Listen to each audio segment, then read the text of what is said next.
Hey, what's up, everyone? This is the Skies of Icarus campaign. I'd like to give a shout out to Syrinscape for providing all the audio for this campaign. It is licensed and the best thing ever whenever you want to do any kind of audio in a campaign, whether it be online or in person. Thanks. When last we left our intrepid adventurers, they had agreed to take a job in order to research into the undergoings of one of the princes of the empire, a man by the name of Rakif Mordan, working for Left Hand Jack. She revealed that she believed that there might be connections between this empire prince and a cult of strange followers that had resulted in an attack destroying Korg's ship 3 years prior, and may have resulted in these strange cloaked figures that had attacked and almost killed the party early on their adventuring days. They smuggled themselves into a gala up in the noble reaches of the city, where Belina was able to successfully catch the eye of the prince through her entrancing and enthralling dance. The prince agreed to join Belina up in a higher suite of the castle area, where she lured him with Darkstorm in wait, and using a strange unguent that she placed upon her lips, she managed to knock the prince unconscious. As they entered, they searched his body and found a key, and they were sent downstairs by Left Hand Jack in order to determine what they could find, while she went back to the main ballroom to keep up appearances. When they arrived downstairs, they were immediately assaulted by a group of strange figures wearing masks and a cloaked man who sheathed himself in flame before rushing back into the darkness. A battle ensued between these masked figures and the flame-cloaked man, and as the party ventured deeper, slaughtering these strange people, they stumbled across this mechanical iron forged beast wreathed in flames glowing from an inner furnace within. The cloaked figure called himself Firesworn and swore that the party would meet their fate here and would not stop what they were attempting to do. After a fierce and rough battle, in which this mechanical beast knocked down and almost killed several party members, they were able to successfully destroy it through a combination of tact, wits, and great magical power. Surprisingly, some of which came from Johannan, her powers revealed before the party for the first time. And we pick up as the dying screeches of this strange flame-like golem creature slowly sputter in to the nothingness. I can't remember. Was I actually? It looks like I have health, but was I not like almost unconscious? You leveled up. You went Okay. down a couple times, Okay. maybe once. Between your feet and your to increase your hit points and your level up, you had 19 wounds. Before, that put you at 10 hit points, but with the level up and everything, you're up to 25. Boom.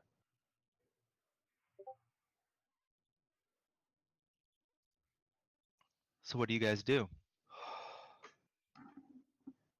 Well, I hope that we never run into another one of those guys again. I think we might.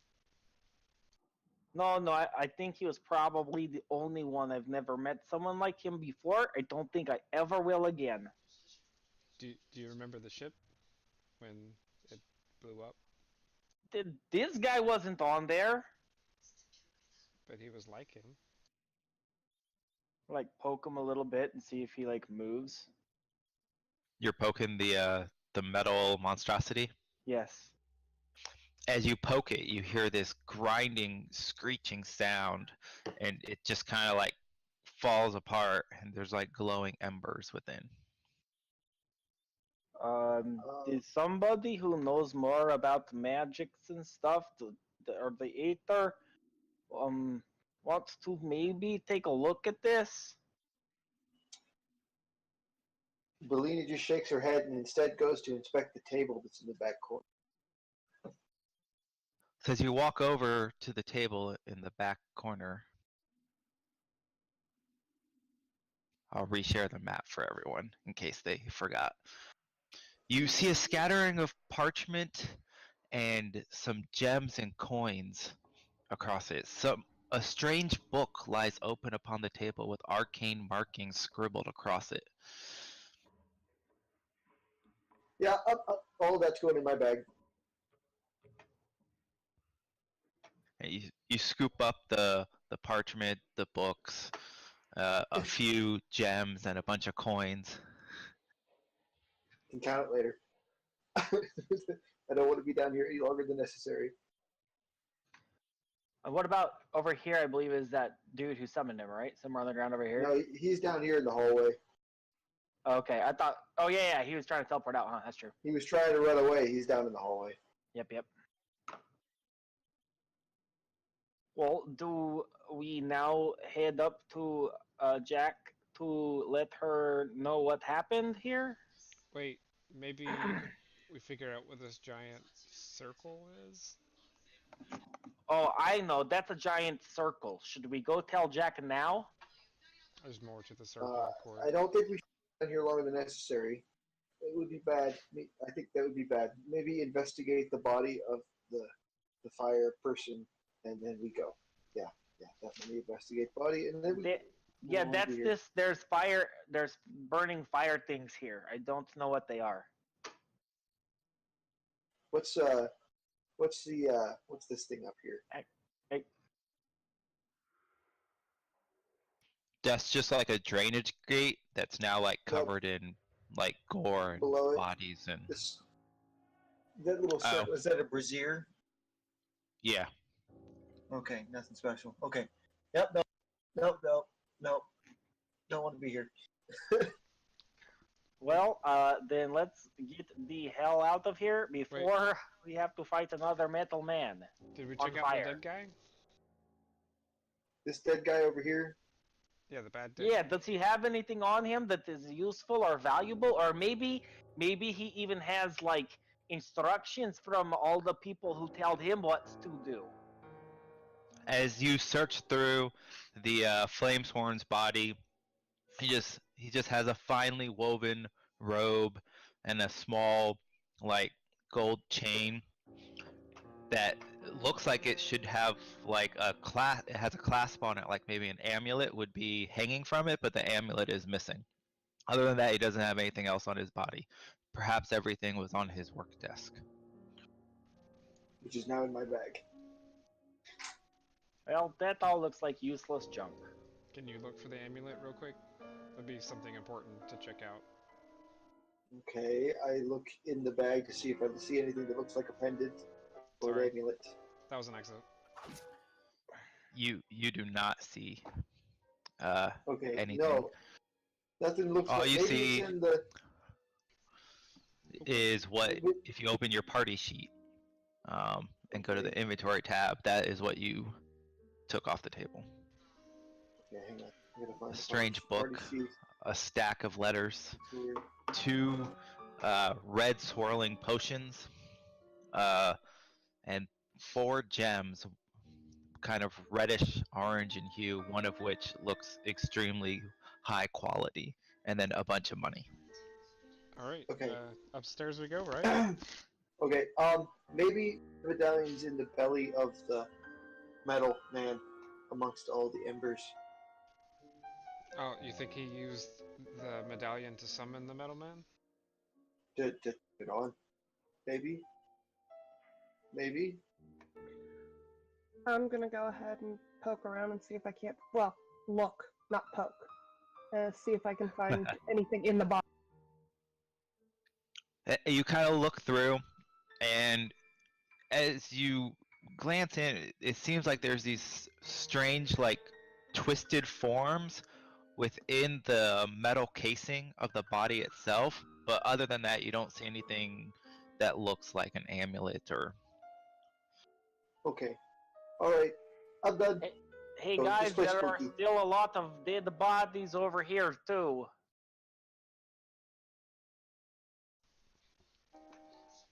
The Yep. experimented on in prison cell bodies. It's very gross. I'm ready to leave whenever you guys are. Me too. I don't like. Me no like. Not at all. Nope. Nope. Nope. Let's go.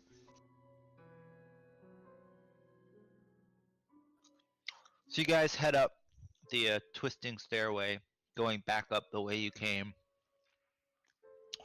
passing the door that you had to unlock, and slowly meander back up into the main central hallway. As you get back towards the main portion of the gala, what you notice is that a lot of the patrons seem to have been filtering out. And you see Left Hand Jack sitting at a table, kind of by herself. Nobody is around her. She has a somewhat anxious look on her face. And as she sees you come into the room, uh, I'm guessing that you're headed towards the room there. Mhm. She notices the the blood, battered, beaten, some of your clothing singed, like it looks like you've been through hell. And several of the other attendees kind of stop what they're doing, kind of stare at your bedraggled, like disheveled party Oh, walking into this gala. Oh, don't worry, we were just helping the cooks with the dinner stuff and nope, got nope. a little Korg, out of control. Korg, no. Quickly, I just cast prestidigitation on us individually and try to go about our way. So you're using it to try to clean yourselves up. Yep. As you walk across the hall, they see you like waving your hand, and the blood and soot and everything just starts disappearing from people. And several I people would like to point out that gasp. I was clean. Yeah, Johanna was fine. She was in the back the whole time. I mean, so was I. That's because I'm not stupid. I'm not stupid. But several people gasp, and they're like, and they start kind of whispering a bit, seeing you flinging your magic about. I mean, And Left Hand Jack rises quickly and walks over to where you're at. She's like, "Let's go. We need to leave right now." okay. Okay, bye. Gladly getting out of that.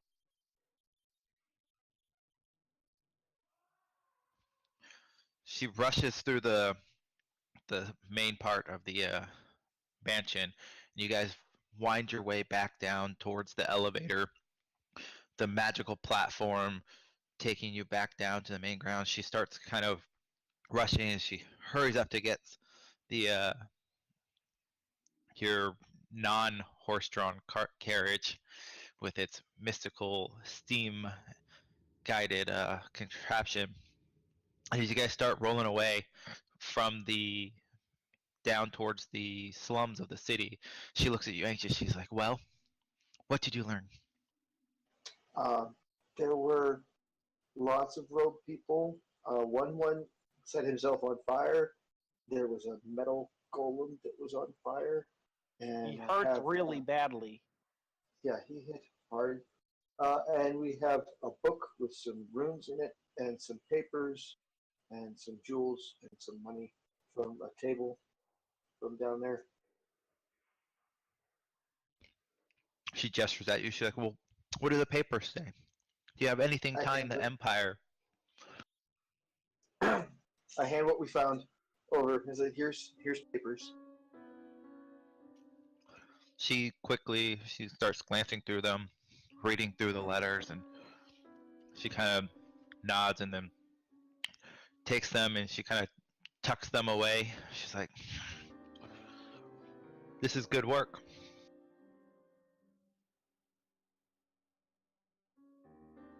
Right.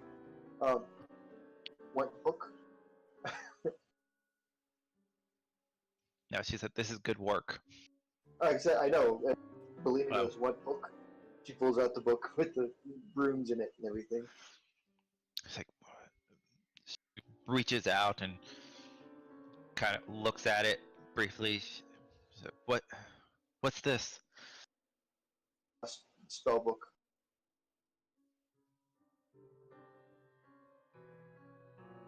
She kind of starts to read through it and trying to kind of decipher what is maybe written in the book to learn a bit about it.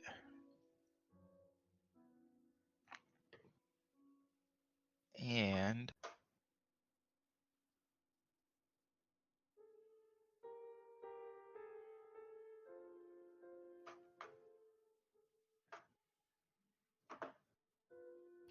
as she's reading and trying to decipher the strange runes, and there's drawings within the book that look like very similar to the creature that you saw, that you guys fought recently. She suddenly lets out this unearthly scream, just screaming at the top of her lungs as she drops the book in the ground. And it just, like, you see her clutching her head in agony, and she starts shaking, and you see blood start kind of oozing from her nose, like across her face, and she slumps down and like loses consciousness. This is why I don't read, okay? I thought that was because you couldn't read. You insult my intelligence thing. I'm not very smart, but my head's not exploding when I open books. That's why I don't read. Investigate Jack. Pick to help her her out? up and let's take her with us. Yeah. We're still on the cart. We are. Korg. He never said we left the cart. Okay, I I'll didn't pick realize- her up in the cart. No, I didn't realize we were still in the cart. I put her back on the ground. I don't know what we're I doing. don't know. I have no idea either because he never said we left the cart. I'm like, I have no idea. We need to see what's causing her to You're pass still out. in the cart. Okay, we're still so Drazar and Korg are up on the top then, Oh yeah. driving. Nowhere near you guys. That's And fine. it's I'll do just the that shit. females that are inside. So So do you think we'll turn into a pumpkin at midnight? I don't know. But I put the book away. I pick it up off the floor of the cart and put it back in the bag. And I'm going to do a medicine check on Jacqueline. Okay, go ahead and roll. That's not very good. You're not the most skilled at a human anatomy per se, having lived in the Warrens for most of your life, but she appears okay. She's just unconscious. She's breathing all right, but definitely some sort of psychic trauma that affected her. Must be cursed book or warded. Not good.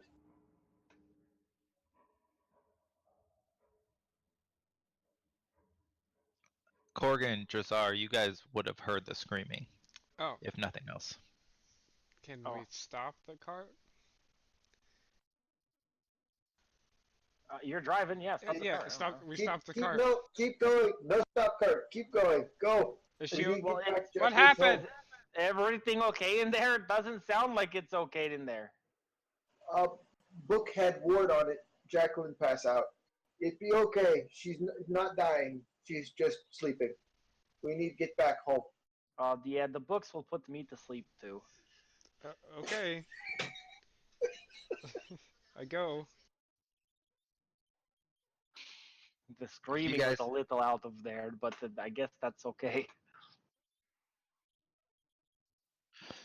You guys, continue through the town, entering into the slummy portion, and as you make your way back to where you originally picked up the carriage, just on the outsides of left-hand Jack's territory.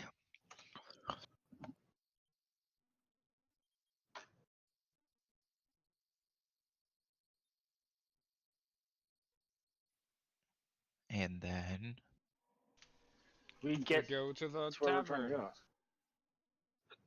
go. Alright. Carry Jacqueline away from cart back to safe spot. you guys head back to the Drunken Swine Inn through the sewers, I'm assuming? Or Are we overland? going to the inn or are we going to Jacqueline's office? I don't know which.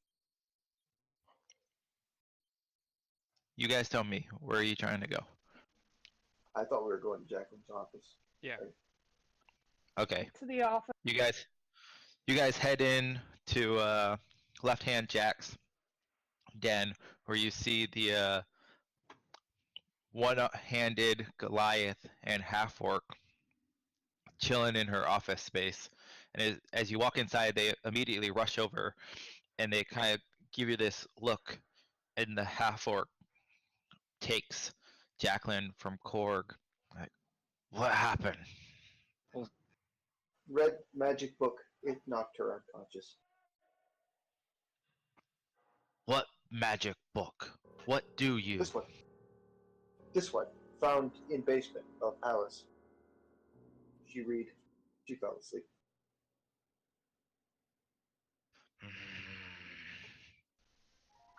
Help us. We gotta bring her back. Oh, she's just sleeping. She'll be okay in like a half hour, or maybe it's kind of late tomorrow morning, perhaps. Okay, you go upstairs, Korg. Tomorrow morning. Okay. Did anybody check her out to see what was wrong? I she's unconscious. That's it? That's all I could tell. I'm not very good with people medicine.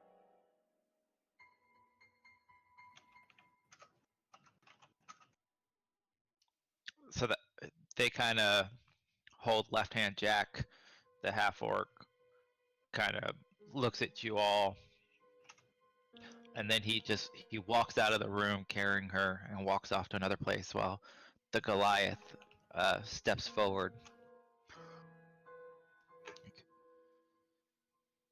You should go. Wait, we could take her to the church. The church has healing magics. That is true. They did it earlier. And they seem to be open to donations. We will care for her here. Okay. Wait, can we help? Do you know what's going on? No. But if we take her to the church, there's a good chance that she will be caught by the Empire. Not if we take her as Lady Jacqueline. No. He kind Too of much shakes his suspicion. head. He's like, the disguise she wears requires constant refreshment from her. It will not work if she remains asleep. But, yeah. No. I Well, have healing magics, but I need to rest to get them back.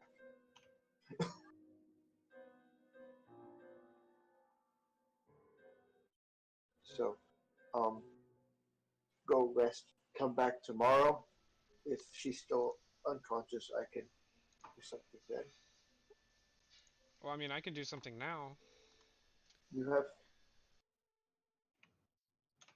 He looks at you, the Goliath. He's like, "You can do something?" I mean, I have healing magics. That's my thing. He reaches out with one of his giant fists, which is like the size of your entire head, and he kind of grabs you by your fancy like suit tie. He's like, "Why did you not do something sooner, Birdman?" I am the driver. I drove her here, and then yeah, we tried to stop, but then they said it's fine and to keep going, and you should probably put him down. I You still remember don't... what happened to the last person who tried to fuck with our team? Stop, Korg. Cord. I don't know No, that healing her will do anything. I thought bringing her back was best. Not stopping in middle of town in case guards come out if Prince wakes up and goes to basement. old people dead, and they start searching. Thought not being in town was better. Birdman, let's go. Let's do it. He takes you outside the main room, and you kind of walk down the sewers a little bit. And he takes a few branching turns, and eventually he takes you to another door. And when he opens it up, it's like this palatial, like bed chamber, 4-poster bed, like nice soft mattress. There's chests laid around, fine clothing, some jewelry. Just this undisguised wealth within like the depths of this sewer. And left hand Jack has been placed like in the bed where she's sleeping, and the half orc kind of watching over her. And he looks up as you guys come in. He's like, "What you do here?" It, the Goliath, looks at him. He's like, "Birdman can heal her. I can Go, Birdman, try to go." heal her. I go up to Jack. I try to do the basics. Is she breathing? She is breathing. ABCs. Yeah. And I get a strong heart, pulse, all that good stuff. Yeah. Okay. I to ease into this, I'm gonna cast Spare the Dying to see if that does anything, if it changes anything. As the magical glow of Spare the Dying like suffuses across her body, it then just kind of dissipates as though it had no effect. Cool. That kind of like gets the extent of the basics out of the way. Can I try to see if I know a little bit more about what's going on? Make a medicine check. I don't know why that did it at advantage. Or just, oh, I'm still exhausted. Shit.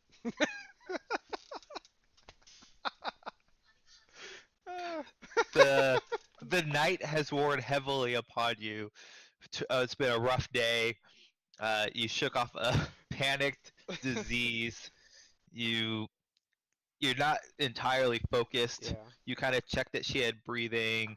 You cleared the airway, and as you're trying to like look to see what might be wrong, you just start poking and prodding her at various points of her body. Like it looks sounds very terrible. formal, but it's really like you're not doing anything. Oh, yeah.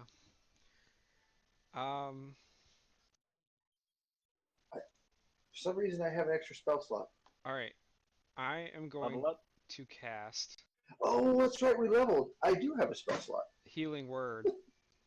Or, not Healing Word.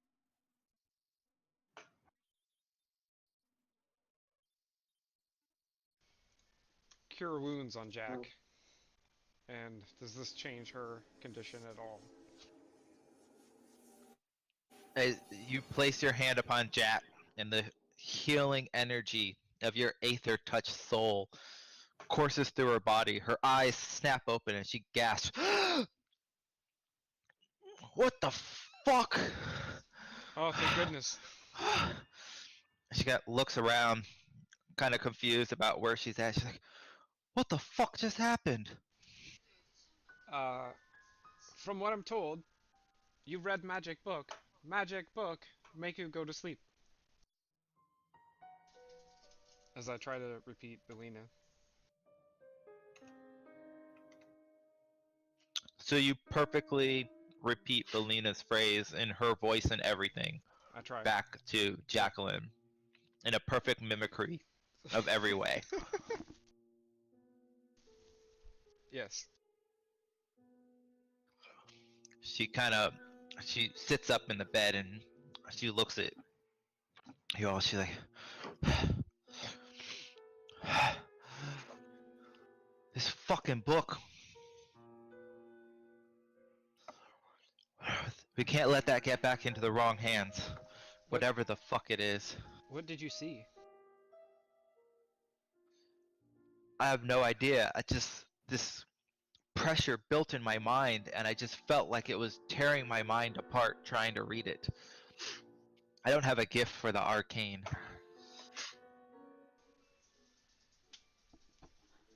Whatever I it was, have it seems to be a in trap. bag.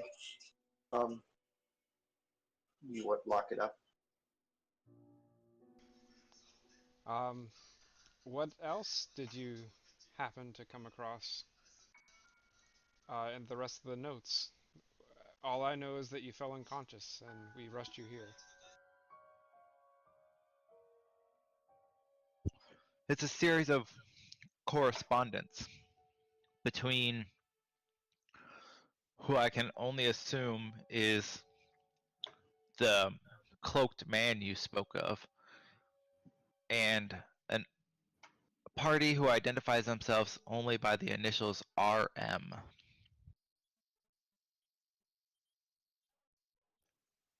which I believe would be Prince Rakif Mordan. The same guy that Belina put to sleep? Yes, one and the same. And she kind of takes out the letters and shows them to you. Interesting. If you wouldn't mind, would you mind rejoining the rest of the group and we could discuss what's next?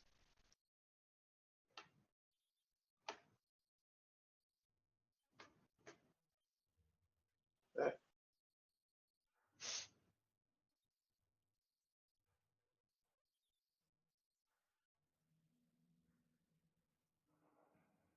ah.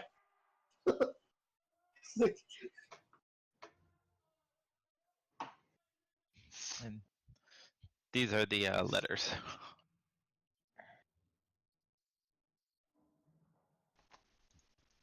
Nice handwriting.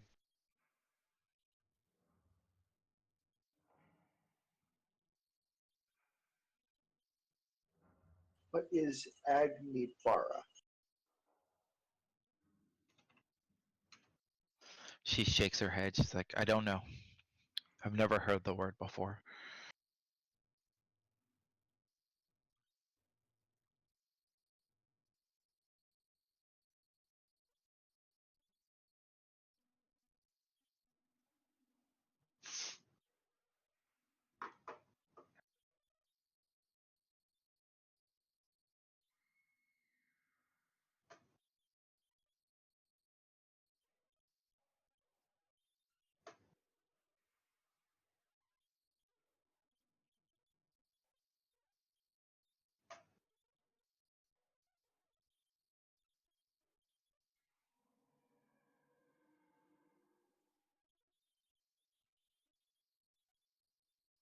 Oh,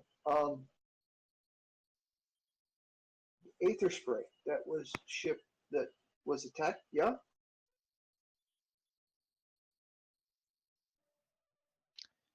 That was the ship that I sent you all to, that I sent the zoo crew members to capture, that they Okay. brought back as a hulking wreck. But we did bring it back after attack. Yeah. But so we have sigil. Yes, we brought the sigil to Jack.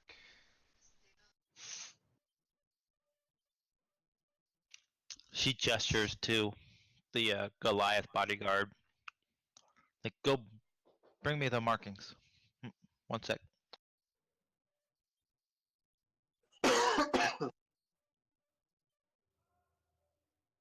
Everything changed. Fire mission attack.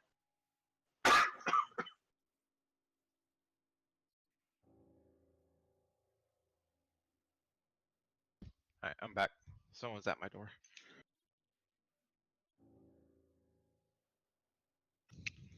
He returns after a few minutes and he has those two symbol markings that you guys have seen in the past.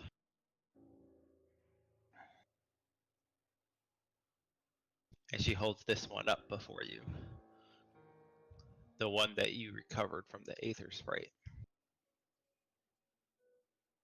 Well, if they're after elemental fire, this symbol looks like fire. Maybe it helps power what magics they're trying to do.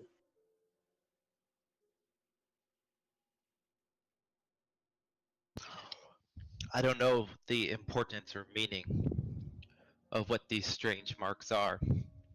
I just know that a similar one was found in the wreckage of my master's ship when it was destroyed 3 years prior. It kind of looks like fire, That's what I just said. but we also had to fight that fire monster tonight. I think maybe there's some sort of correction between the two. I just said that. Oh, I'm sorry, I wasn't listening.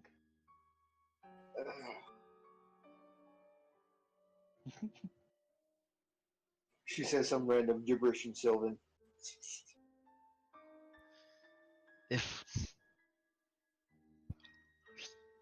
If this symbol is connected to whatever's going on, and the Empire is somehow involved, I don't even know where to start. Well, What I do, I think that the start should be somewhere with the Empire's prince. He seems to know something, and he's still alive. she looks at you and she's like, "You're right. He is still alive. And he's not going to be happy when he wakes up. We need to get out of this city." That's okay, I can do that. Gather all your belongings and meet me in the dock. I have something to ask before we depart. In the letters, they discuss elemental energies and how the prince is delivering them to the cultist. Could these sigils that you have found be a source of elemental energy? She kind of holds the stone in her hand. She kind of hands it over to you. She's like, "I don't know. You tell me." She hands you over both of them, the fire and the water one. I ask the fellow magic users that are with me in the party, will you help me infuse some magic into this to see what happens? I have no idea how that works. I'm just making it up, I don't know.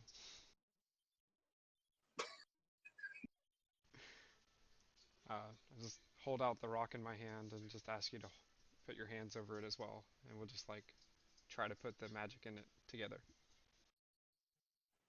Okay. On 3. Looks at Johanny. Is it just the two of you, or are you getting all three involved? I would hope we do all 3. She can't hide anymore. She's a magic user.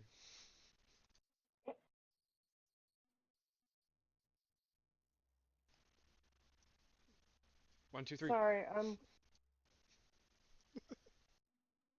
What are we doing? She wasn't ready. Okay. Not gonna lie, it's been a rough day. I dozed off. I heard my character name. Magic Warming or room. something. So what's Okay, the Hunter magic- doing? We have a rune. We think it might have some elemental properties, but we want to try and infuse it with magic, as it were, with our magic or whatnot. We're all going to put our hands on it and try and Just infuse it with our magic, just to see if anything happens. well, Aether, specifically for Aether. this world. Aether. Indeed. Do you want my help too? No. Oh, okay. You stand guard. Did anyone verbally declare my name in front of Jack and everybody else? Not me. Wait, what? Johanna? Did anybody tell? Is Jack still in the room? She's Or back. any of her Yes. helpers? Yeah. Yep. Yeah, she's awake. She's sitting right there. She's watching you guys. And somebody told Johanna to do that? Well, I'm asking for your help. We're just standing there waiting for you. We're looking at you, waiting for you to touch the damn amulet. She And just you looks at thought you like I you're an wasn't listening. Yeah, I was sleeping. She just looks at you guys like you're. She has no idea why you're looking at her. Help us put Or- Aether in the rock.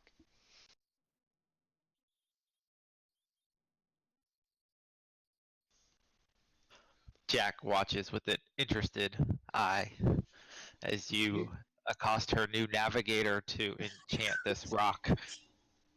She threw acid. You- On three. 1, 2, 3. Aether. Aether! I wanted to help. It's Johannan like playing along with this. Nope, she's just watching them like she has no idea what they're talking about. Okay. Okay, Drazar and Belina, as you do your little countdown, kind of holding the rock out towards Johanna, and you go 1, 2, 3, Aether, and you guys try to kind of manipulate the energies around you with this stone. You kind of, as you feel the Aether coalescing between your hands, the sigil almost seems to warm up just a little bit, but it feels like nothing really happens outside of that. It's hard to tell if it's the stone reacting to Aether or if it's just like you have two hands on it and now it's getting warm. Damn. Well, It's it's not Make an working. Arcana check, an Arcana check. Both of us, or Martin. No, Please, anybody Belina. but Martin. You can, Belina. you can both make one. Martin needs some sleep, people. He can't do anything. When did you get exhausted? What was it exactly? The disease. Okay. eh, Wow, even exhausted, he was on top of this one. yeah. So you're kind of like looking at the stone and it starts to get warm and you're just not paying too much attention and then you're like, what? And it definitely feels like it's a magical resonance, but it's hard to tell what the true source of this sigil is. I am not skilled in fire magic, but I would say that it has some fire properties. What say you, Belina? I agree. It's resonates something. I don't know for sure. I'm not very good at this either.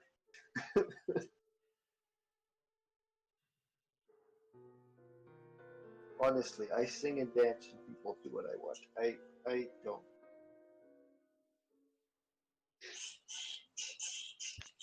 I mean, I'm gonna give inspiration for that comment.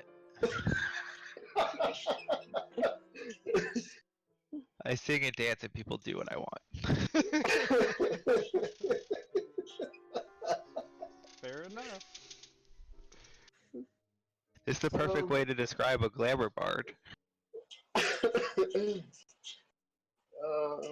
Anyways, but no, it definitely something, but I'm not skilled enough with magic knowledge. Maybe if we had like a sorcerer type person looks at John and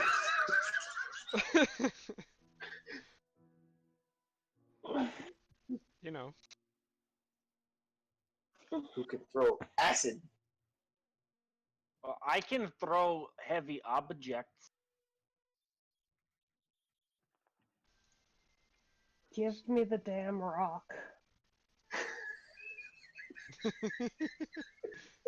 we hand the rock. Cord, you have trouble throwing sentence together. Well, that is okay. But you good person, so it's okay. That's still okay. Okay. What are you doing with the stone, Johannan?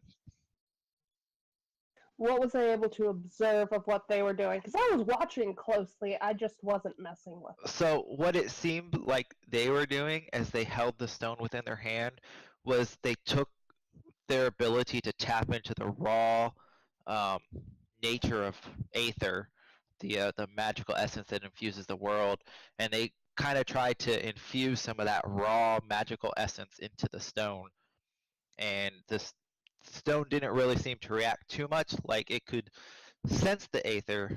There was definitely like something going on, but it didn't respond to that raw Aether upon it. Does it feel like it has any of its own?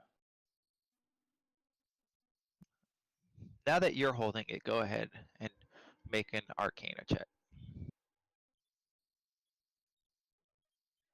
So you're holding it into your hand. You can, with this more primal essence that fuels your magic, as you're holding it, you kind of sense this untapped potential within the stone. Um, like it's got this primordial, like Aether lurking within it, kind of locked away.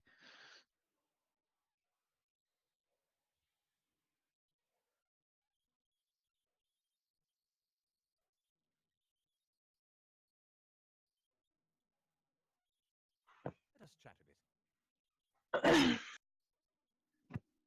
Sorry, given that I'm not bothering with the Empire tongue, I had to switch over to the screen.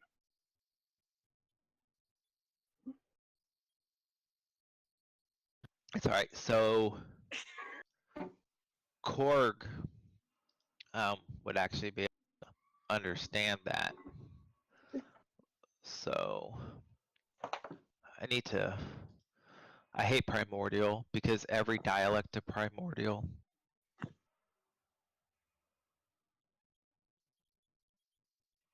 Yeah.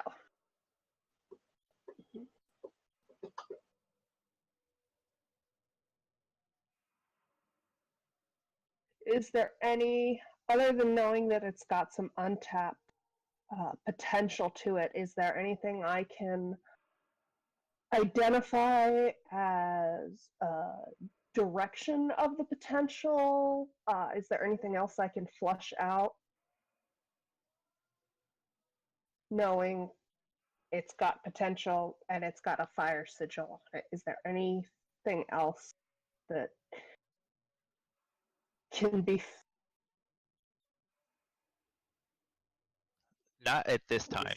You would have to perform more experimentation or something else, just Shout based flame upon on that in initial. primordial. Okay. Flame on in primordial. See what And there was no sign of it interacting to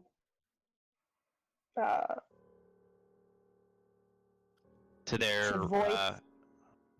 no. Okay.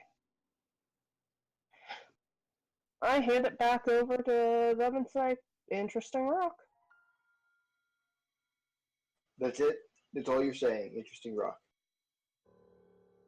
It has potential, but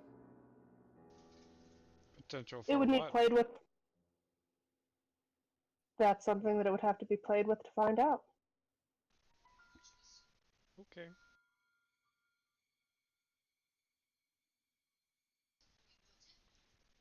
So before I interrupted, what did you want us to do, Jack? Gather your belongings and meet me in the docks in 2 hours' time. We set sail at first light. Excellent. Alright, go do that. Yep. Sounds good. Johannan, stay behind for a second. Okay. And then she gestures for everyone else to leave the room. I'm gonna hop to it. Hop, hop, hop, I'll leave the room. Gone. Literally hops. hop. When the others leave the room, she looks at you, Johannan. It's like, is there something you need to tell me? Some undisclosed skills, perhaps? You hear through the hall. Where I'm Shoot through from, acid! where I'm from, any undisclosed skills I may have are a death sentence.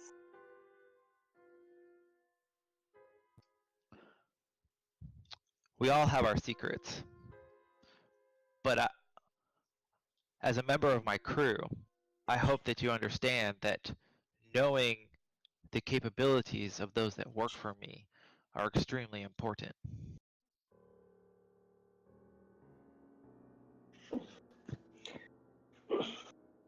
I have a bit of a relationship with the Aether of my own. She kind of purses her lips a little, thinking.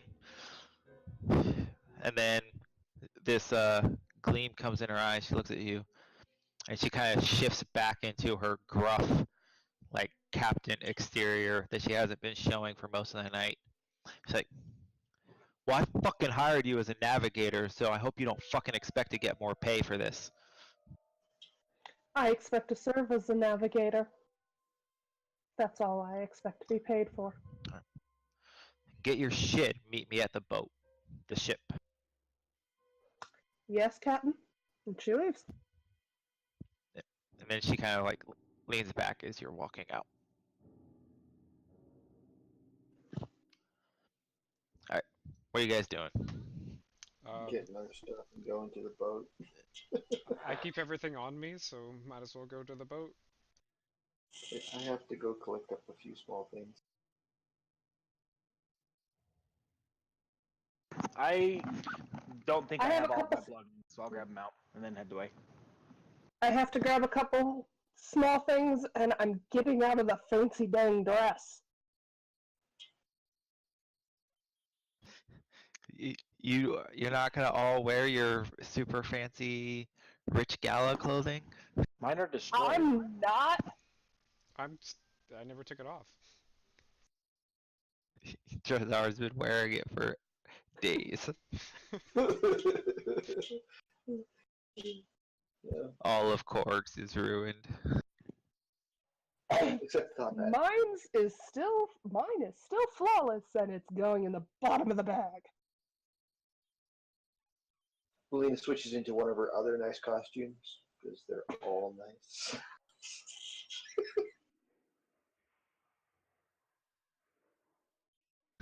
You gather up your stuff, and you've still got a couple hours before you're expected to be at the docks. So if you guys want to, we can either fast forward to a couple hours, or you can RP amongst yourselves, discuss like what's going on and stuff. Well, I had to I go would to like a to completely different inn, so I'm all the way to the Kieran. I'm gonna eat.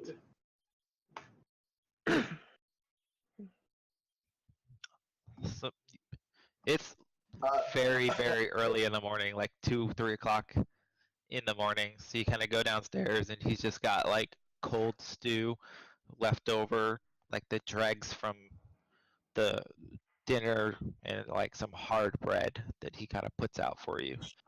I guess I'll take it. What's available at the Kieran?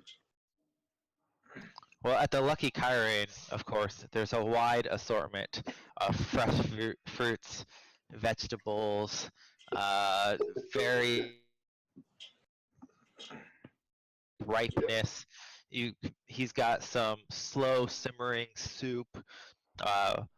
He's fresh bread that he just made recently. At You 2 know, a.m. all you. Oh yeah, he's on it. uh, I take some for myself, and then I pack some away for the trip. And if I have any outstanding tab, which I doubt, I'll pay that now, and I'll Yeah, say my you don't have a goodbyes. tab. I didn't Everything think was so. on the house at the Lucky Kyrian for you.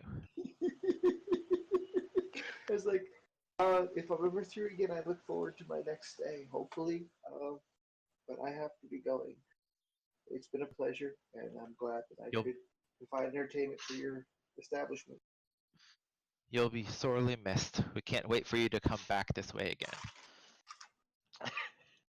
I look forward to it as well. Thank you.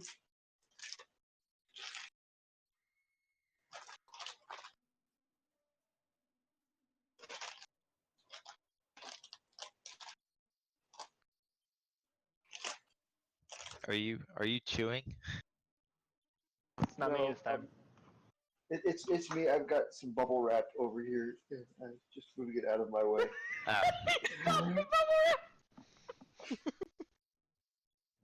I'm like, what is going on? What is that noise? It's just bubble wrap. Don't judge me. This is the hardest but the yummiest bread I've had all day.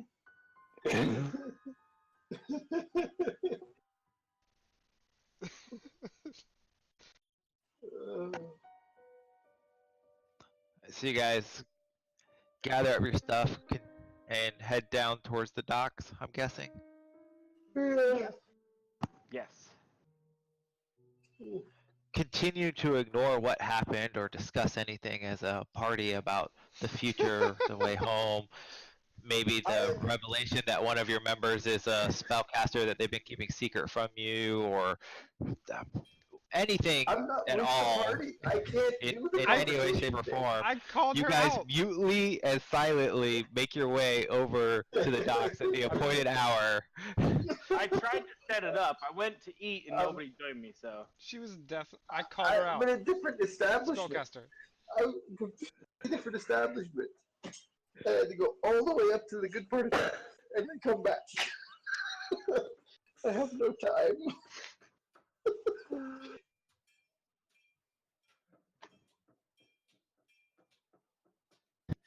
You guys cluster around on the docks. Like, so, Yeah, they- Cold out here this early in the morning, isn't it? I Not kind very of nudged warm. Jahan, and it's like, what Jack wants to talk about after we leave. And just the skills that you decided had to be told. Well, I thought Jack would know already since she's captain.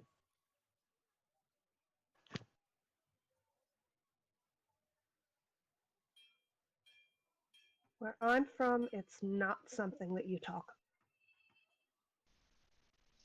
But use skill. Why not use skills? because I prefer to survive. It's easy to survive if you use skills appropriately.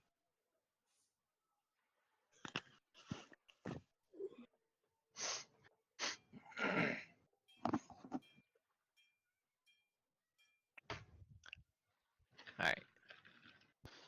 So while you're standing there discussing Johannan's use of her natural born skills or not, you see some shadows kind of drift out from the dock, making their way towards you. And Oh this cloaked figure approaches you, and as they come up, kind of pulls back the hood, and it's left hand Jack back in her original no. appearance. It's like, let's go. We're headed for the Crimson Hand. And she makes her way down the dock. Right. Wait, where's the Crimson Hand? It's a red hand. It's your left one. Oh, okay, let's go to the Crimson Hand.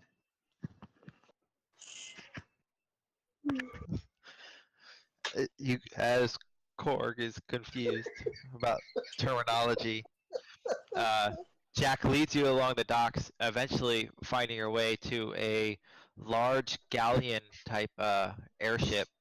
This one's different than the Aether Sprite in the fact that the Aether Sprite was definitely a lower tech ship when you first got on it. It had a singular balloon that kept it afloat using the hot air. It had an Aether engine on it, but it was kind of slower, and it had the single mast for sort of navigating through the currents. It didn't really get a lot of thrust from the engine or anything like that. But when you get to the Crimson Hand, the first thing you notice is it has 3 masts upon it.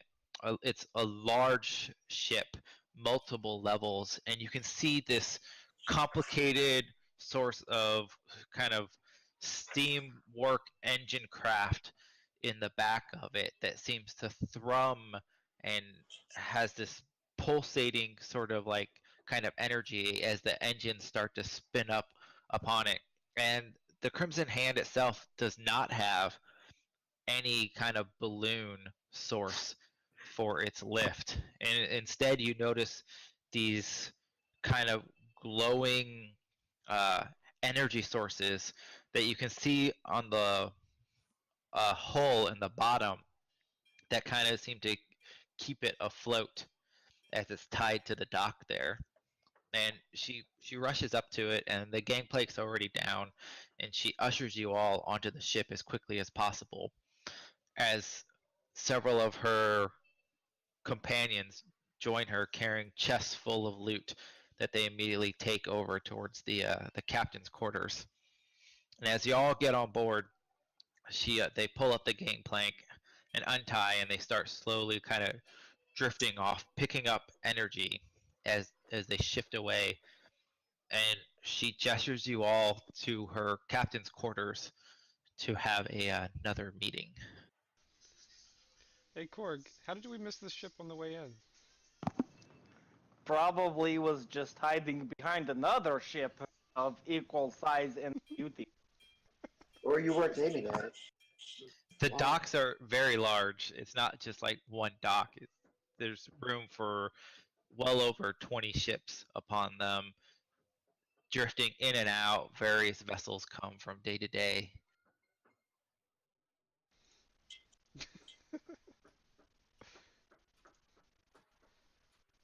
Okay. This one was hiding earlier. This is a cool ship. It's very beautiful. Right. Going into the captain's quarters. Right. Where where's there's obviously there's probably some sort of like Hey, was that I was just wondering if I was going to get the second half of my payment since finished job like I have to. Oh, all that loot that you took earlier, Melina, did you keep that all for yourself? I haven't divvied it out yet because nobody asked, and I didn't even count it Okay. yet. It's still in the bag. I'm supposed to ask? Nice. One of those cards. It's I'm more than willing to share if anybody asks about it.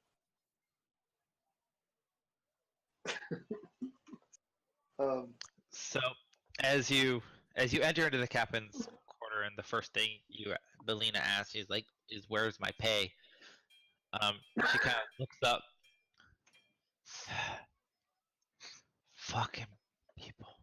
She gestures to one of her henchmen, and they toss a bag of gold your way with the other 250 gold pieces for Alright. the job, which I added to your character sheet just now. So Nice.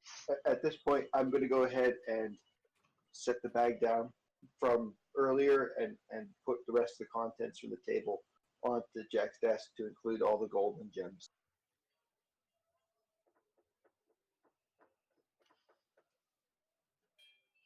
she I kind was of just waiting for the rest of my pay before I. she looks at the stuff that you've placed on her table. She's like, that's yours to do with whatever you want. I'll take no part of this loot for this trip. Okay. All right, Captain's prerogative. I'm not in there with you guys. You're not? Nope. What is But Korg it's doing? something to all of us. Looking for a bunk to sleep in. Figured I'm dumb enough. I'm not needed. I will help Korg to get his share. Okay. So I guess we're going to divide this up into 4 equal parts. Yeah. Or 5? I'll keep It'll be that- 5 equal that- parts. 5 equal parts? Oh, right. 5 Yeah. equal parts. You just gotta figure out who's taking what for the items, and then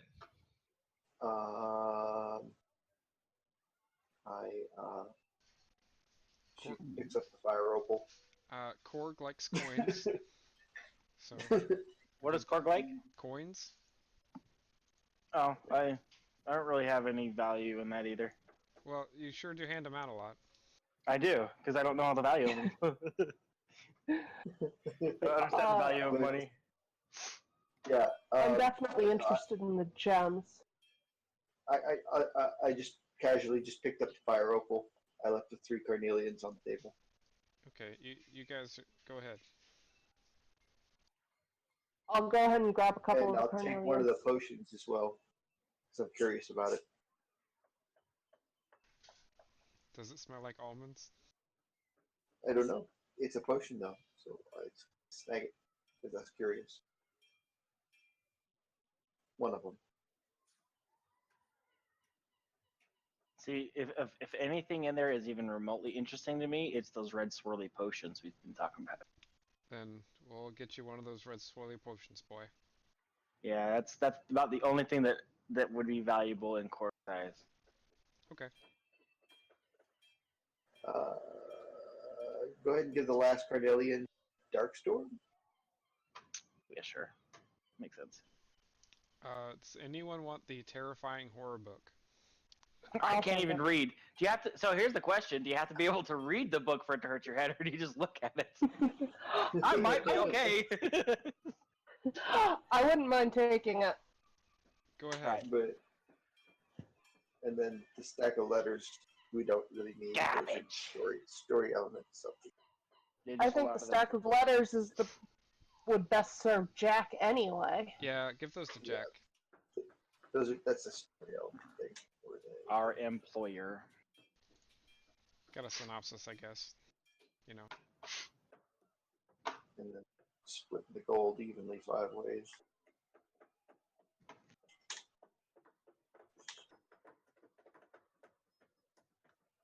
Who is working at 2 o'clock in the morning? Stop pounding the hammers. I need to sleep.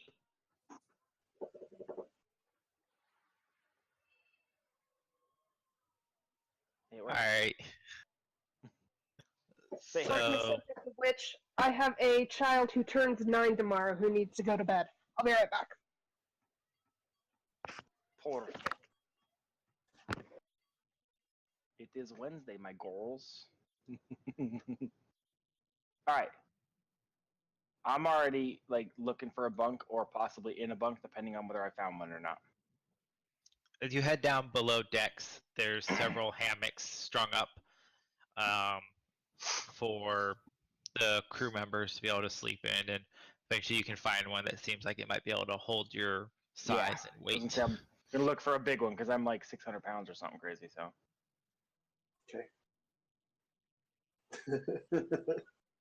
It creaks underneath your weight, but it holds steady. Several of the crew members kind of look at you weird as they're walking by, like, what's this giant fucking turtle doing here? But nobody like really says anything. just a squat or move along. No. Jack, do you need any help with the crew? She looks at you. She's like, "What do you mean?" I am a skilled navigator. I got here. I could help out with the ship somehow. She gestures to Johannan. She's like, "I've already hired a skilled navigator." No, kidding. Well, there's awkward. Well, I don't know how long we'll be sailing, but if the I- crew needs any sort of entertainment, I can volunteer that. I'm gonna go get some sleep, though. I'll go find a Thank you bunk. for hiring me. I'll see myself out. Oh, I see you've already hired another navigator. Fuck me, right?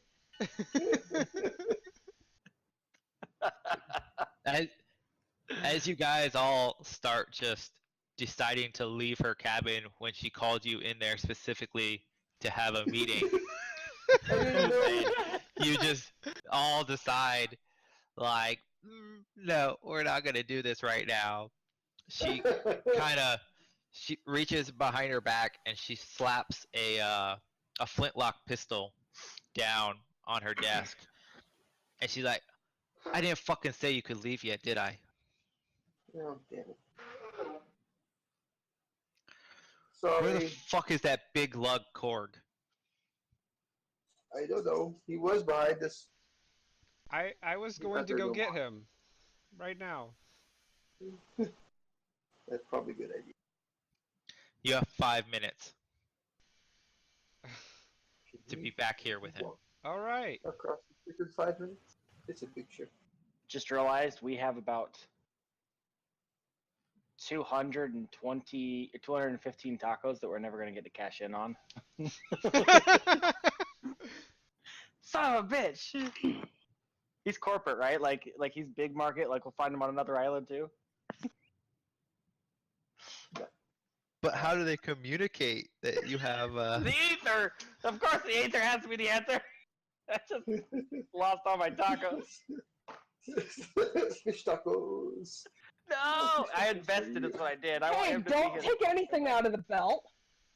I create Fish tacos. I use prestidigitation to create a flying taco. Is that how that works? And Mundane you can make object. small illusionary objects. yes, that you can hold in your hand.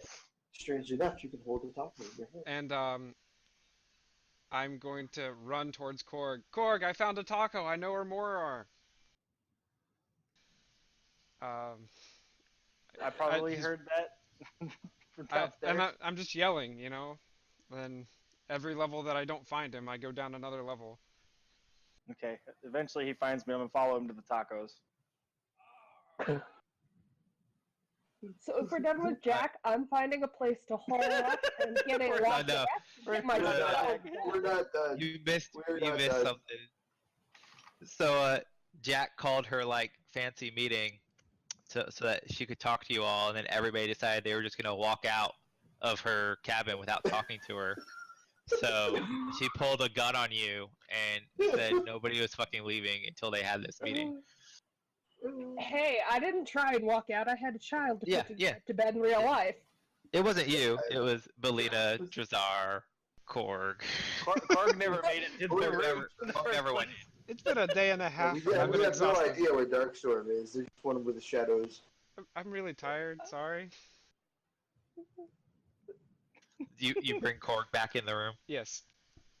Korg, She Or leans Korg back. into the room for the first Yeah. time. into the room for the first time. Wait, She, there aren't even any tacos in here.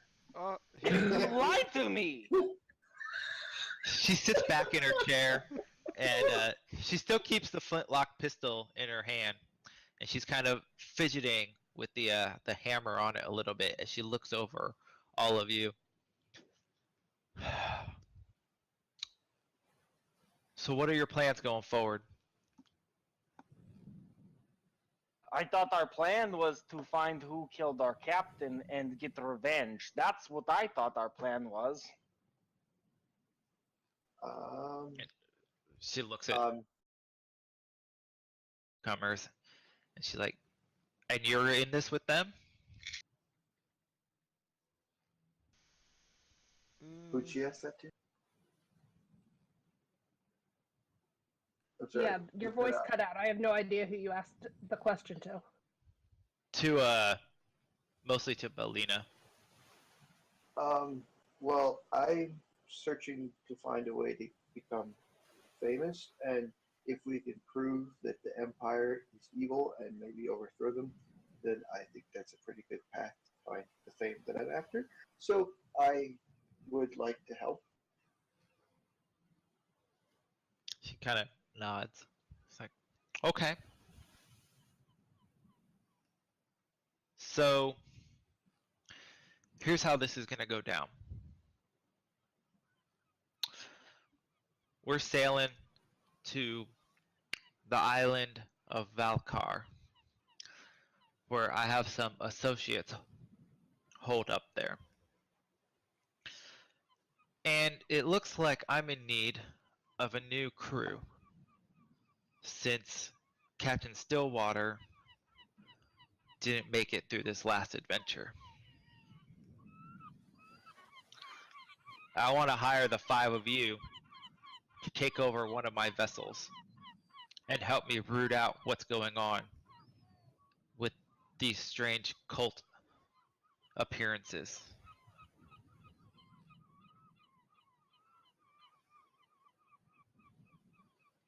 That sounds like a plan to me. I'm in. Sounds cool. If we're gonna get a different vessel. You're going to get your own vessel. Ah, okay. Do I've we- already got a skilled navigator for it. She gestures to Johanna. Oh. Johanna nods. It's okay. We brought our own. And I gestured to the bird. But Melina looks back and forth between the two, like, well, if one of them gets hurt, the other one can pilot. That works for me. Two-factor authentication is what I understood. We should go north. You can use that word? No, not at all.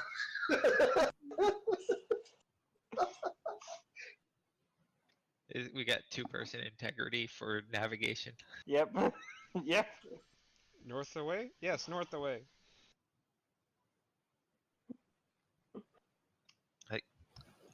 The trip to Valkar will take 4 days. Get some rest. Get to know each other. Because I don't know where this is going to take us. But I anticipate there's going to be a lot more battles up ahead.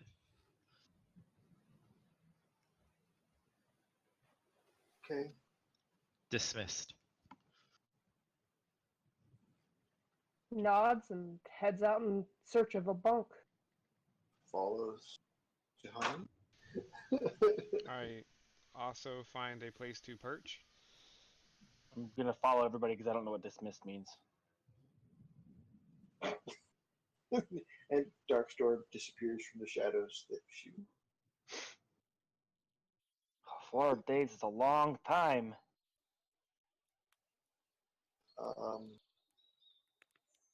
Ships this size usually have galley. There is. That's where the So at tacos least are. Probably. Well, I don't know if they have. I'm going to tacos. sleep. It's like 2 o'clock in the morning. Screw you guys. It's be a good thing. Can rest, heal wounds. Would be good. Long rest. Yes. Yeah. Yes. Yeah, I'm resting. Indeed. Yes. And then tomorrow we meet in the galley. Sounds great.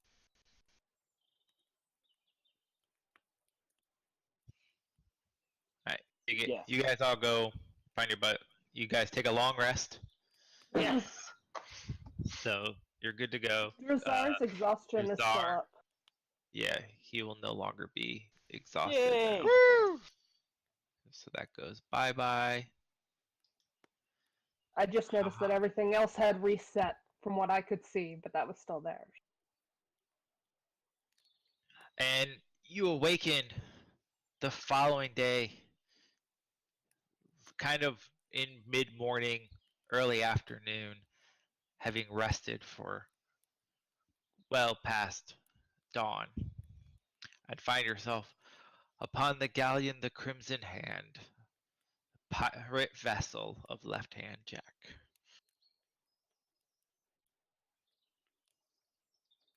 Well, I'm ready to go get those tacos. Are they actually on the ship, or were you lying the whole entire time? I bring up another taco. Look, taco. Can I eat it? Yeah. You can try. This is like diet tacos. They're not very filling. You know, you can make 3 appear at once. because you can cast it 3 times. Did you go get the rest of our tacos from Phil before we left? I thought that was your payment. Oh. Well, shit. I think we lost our tacos. No!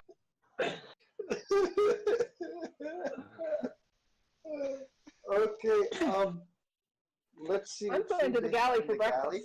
Lunch. Yes, galley. Lunch. Breakfast tacos! You guys Just head a into the galley. galley. You pass several sailors. A vessel of this size requires a pretty sizable crew to keep running, even with the advanced technology and engines that it has. As you pass them, they kind of give you this strange look.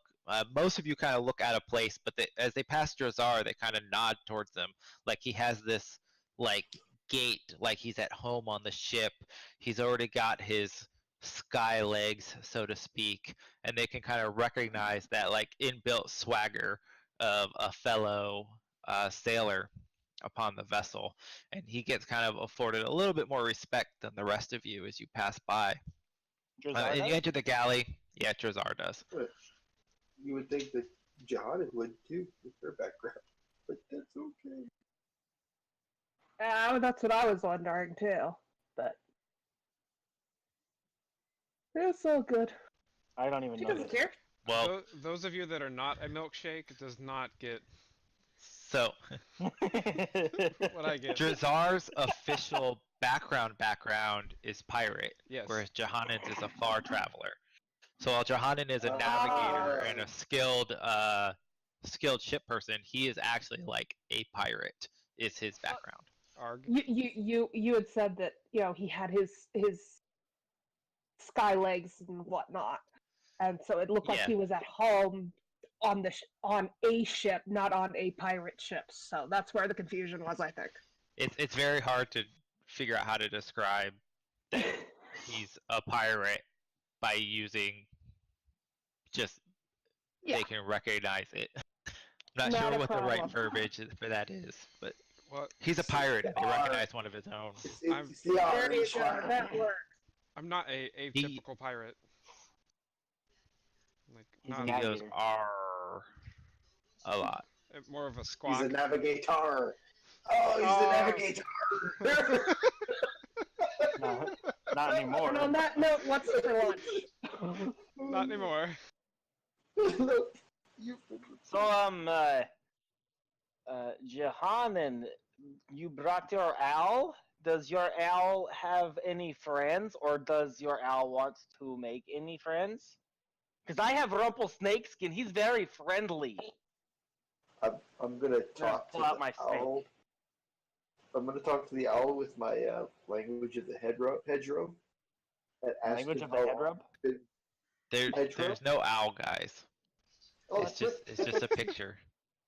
Oh, I thought you I wanted feel to actually have an deceived. owl. No, she No. chose a magic item.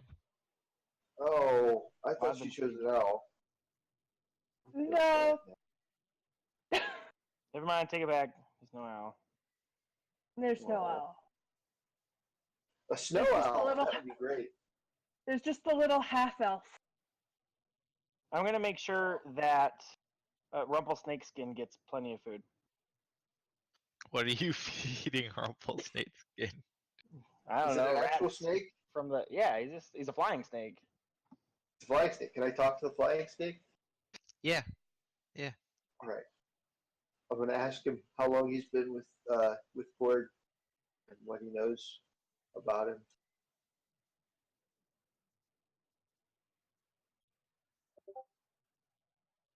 One sec.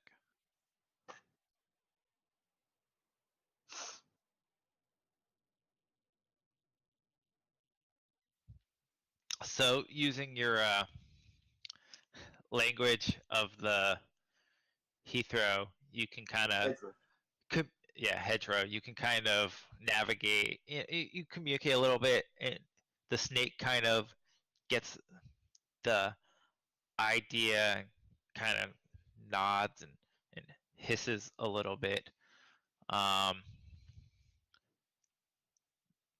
It doesn't really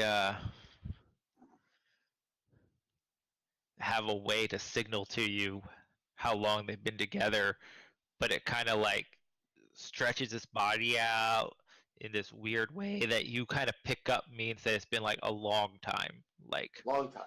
Yeah. long time. Got it. Long time. Long time. Yes. Since it was a Is baby. is he is he good? Good person? And the snake nods its head.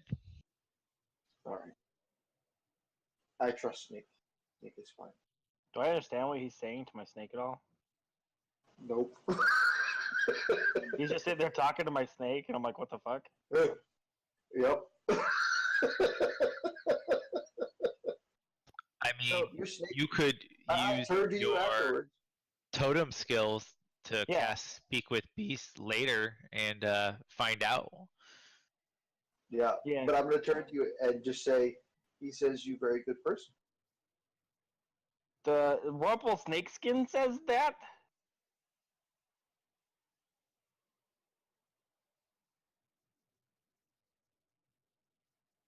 Hello? I said yes. Did Oh, that okay, come sorry. through? It like cut out. I couldn't hear anything. Sorry. I said, yep. Him say you good person. Said you've been together a long time. Said good person.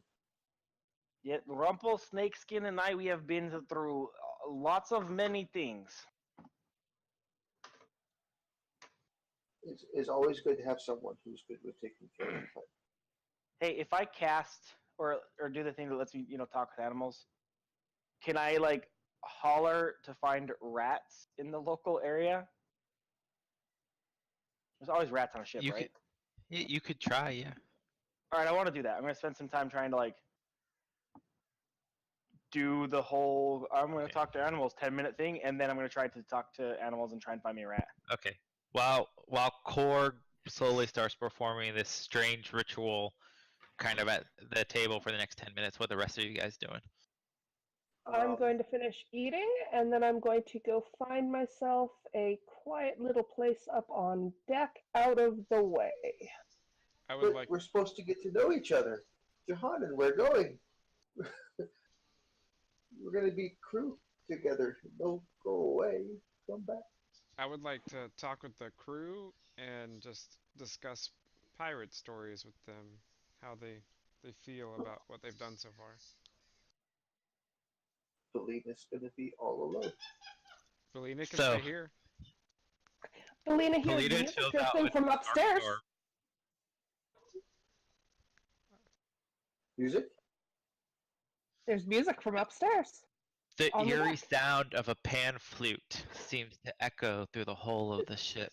Ooh. Its beautiful melody kind of drifting in and out upon the creaking timbers.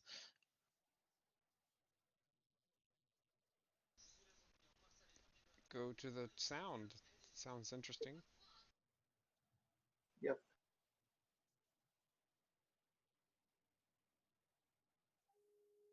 As Got you the table.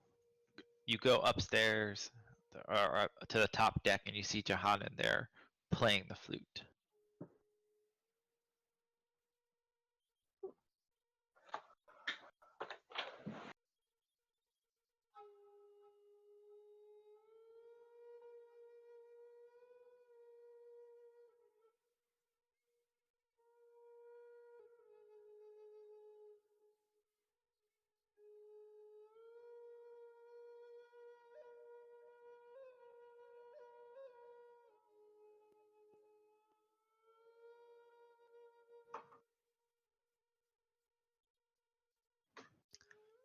Do you want me to play that through chat for everyone?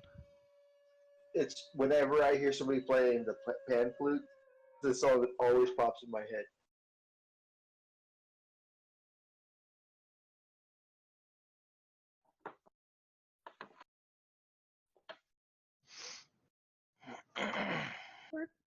Works for me.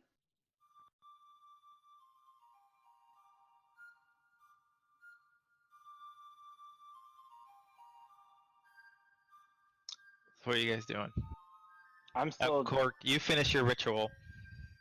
okay.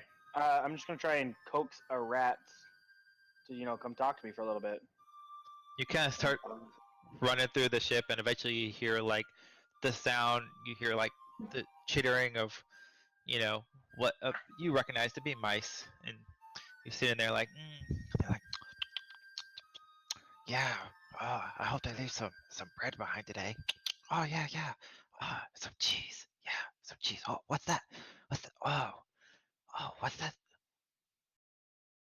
And they see you approaching. I'm gonna try and get like bread and breadcrumbs to try and coax them to come talk to me a little bit, and then when I can get like one in each of my hands, I'm just gonna crush them to death and feed them to the snake.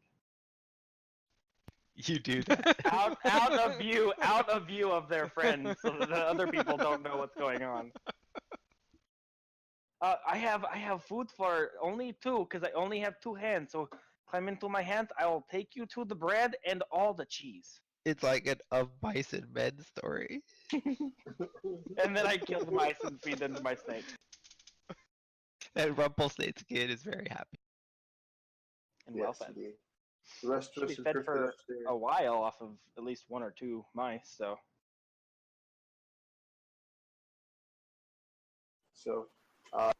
Johanna's playing on her flute, and I play too. I want to play too. Once the snakeskin has been fed, I want to head up to the sound too and be with everybody else. Okay, so you're all on deck listening to pan flute music. Oh, I love music. I too know how to play the musical instruments. And I'm gonna pull out. Let me find my. Let's see, it's a. I also have a pan flute. Actually, wait, which instrument do I actually have? Where is it? Yep, no, I have a pan flute.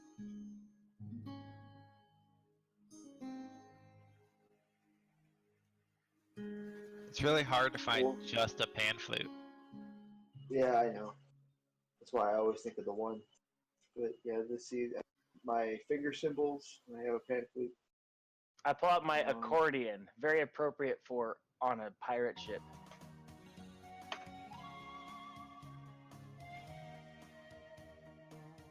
The sound design. Okay, Really? we're gonna go back to. Let's go It's back to fine. Syrinscape. It's fun. Okay, I'm gonna so you break- guys See, Go ahead the and party's bonding. your- We're all bonding. We're playing our music and we're bonding. play your make a performance check for your accordion Ooh. cork Okay. How with do I let's see. let me see. Did we set it up on your skills? I have performance, but my Alrighty. charisma is 0, so it's like 0. I don't know if I'm proficient. But you get with to add accordion. you're proficient with the accordion because you get one musical instrument of your choice. If you so. look on your skills, accordion should be listed. Just grab the dice next Yep, to that I one. see it. It's nope. I don't have accordion. I have acrobatics, animal handling, arcana, and athletics. Huh. He's adding it in right now. We'll add it in right now.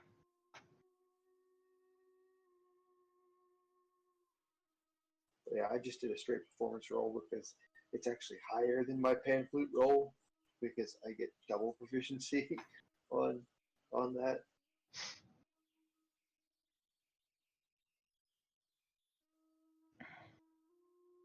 Okay. It should I'm gonna play be like there now. shit. I can see where it's supposed to be, so I'll just roll that. No, it should be there now. Oh man. Oh, look at Yeah! this! Look at this! Look at Korg, this! fresh off having just murdered 2 rats, you notice he comes up all happy. His snake has a bulging belly, kind of wrapped around his disheveled top hat, and he pulls out this monstrosity musical instrument that is strange, the likes of which is you haven't really seen too much of. It looks like a piano mixed with like a bagpipe, and he just starts jamming out on it, and it's just this great musical like exchange, just completely blowing you away with the skills and beauty of his accordion music.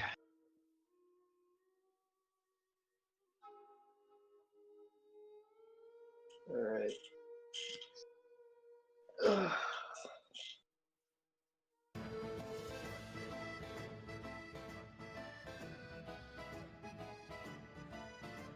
I could play my finger symbols to that.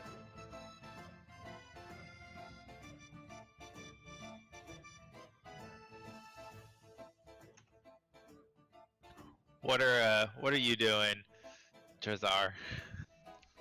I'm cheering along my good friend. He's killing it. The pan fluting and killing and dancing. It's exciting.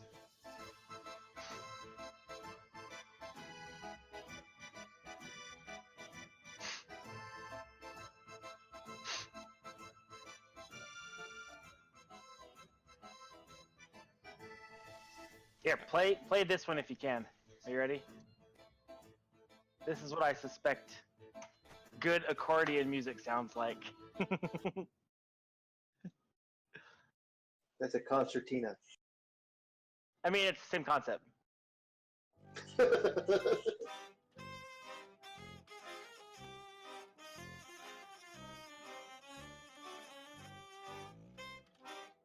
Several of the crew members kind of stop what they're doing as this musical like interlude goes on. They start kind of tapping along. You know, a couple of them start kind of slouching off from their tasks and start kind of like doing a little jig on the deck. Morale! Yay! I would like to join the jig. So, My accordion now has double proficiency. I don't know what happened. I haven't touched it. It gave me 2 stars. Oh, there we go. Make a performance check for your dance, Drazar. I'm going to dance with him. Make it an advantage.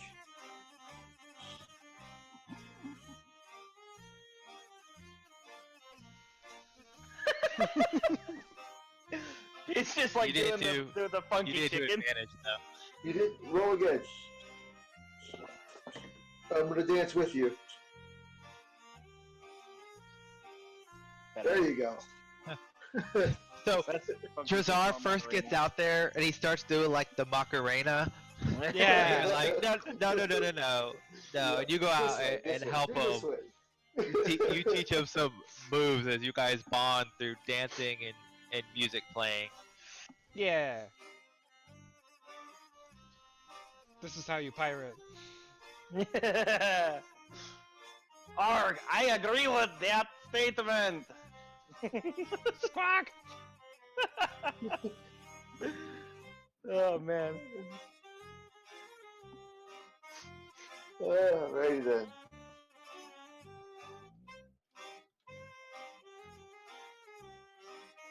Where's Darkstorm? I'm certain Darkstorm can dance well. Where is that dexterous individual?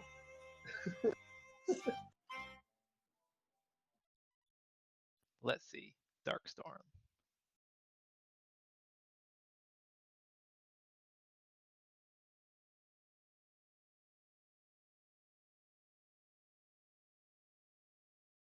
There we go. There we go. Darkstorm's So- dancing it up. So basically, Alright. we just put on an impromptu show for the entertainment of the original crew. Yes.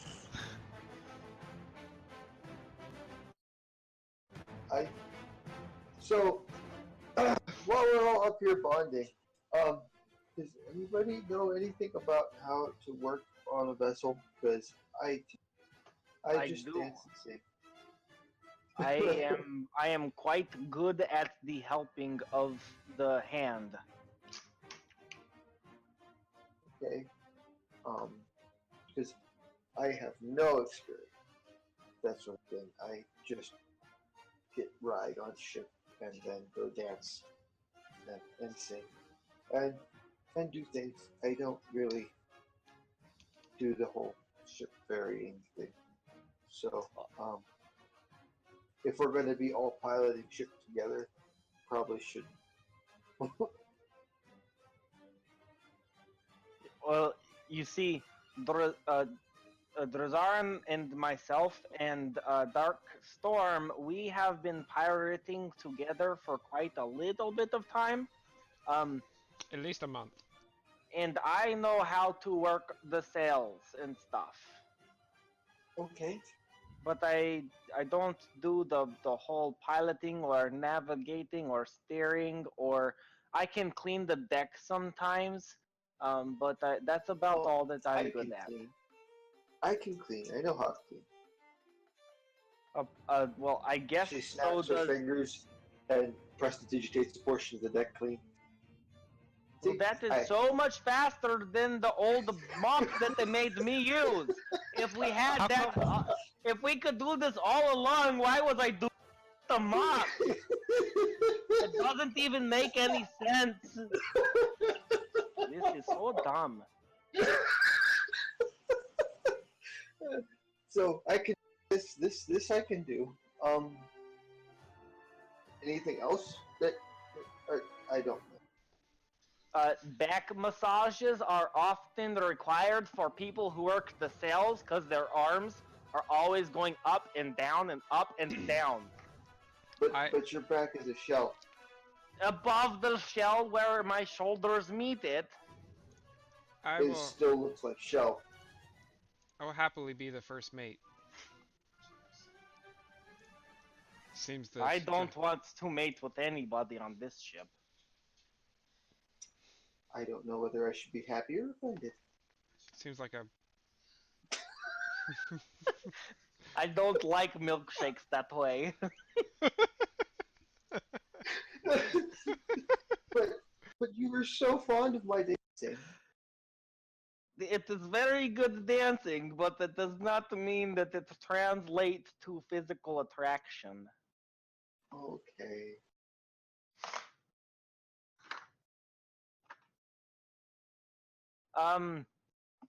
Where is Johannan? Is she here? She was playing She was music. playing the pan flute. She's sitting right there. She's sitting right there. Oh, there she is.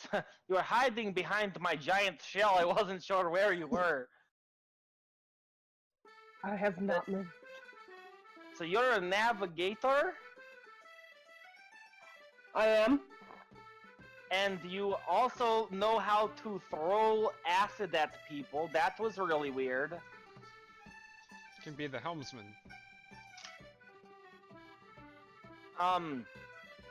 What else do you know how to do that maybe we don't know about?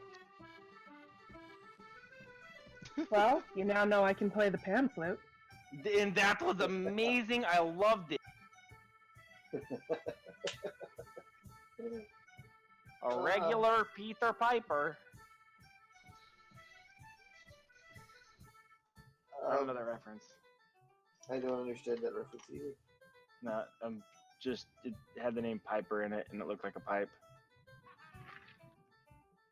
Okay. Anyway.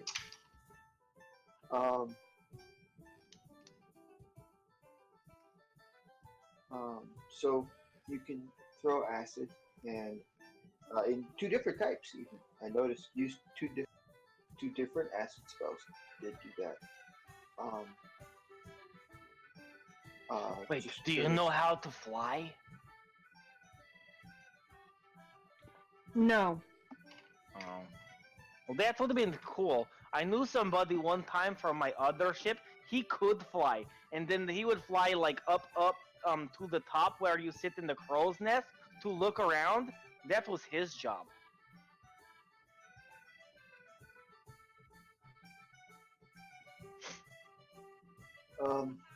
What other types of magics do you utilize? If your past was working on a ship, did you use magic to help the ship? I will explain this one time, and one time only. Where I am from, magic is a death sentence. But the magic But you are not there anymore. You We're are where in the we are. Yeah, in the Empire. I am not comfortable talking about it. It's not something I have ever done. Yes, I can throw acid around. There are a couple other minor spells that I can do that might assist us in combat. I am a navigator. Well, navigating won't help us much in a fight, so I hope that those other small spells help out a lot. I think you're a helmsman instead. Trying to switch your job reference. You lost your job. Get over it, bird. I think Jack will appoint our positions. Well, what about the dancing bunny, Belina? Well, Besides, I saw that you were taking care of me medically in that fight. I really do appreciate that. I'm pretty sure I was going to die if it wasn't for you and Razar. so usually there's the helmsman, which steers the crew, the ship. It's a navigator for the most part. And then first mate, which manages the crew and inventory. You want to go with the gunner sometimes, because Jack hasn't really told us, but if the ship that we're gonna get has guns and stuff, they can fire, aim, all that good stuff.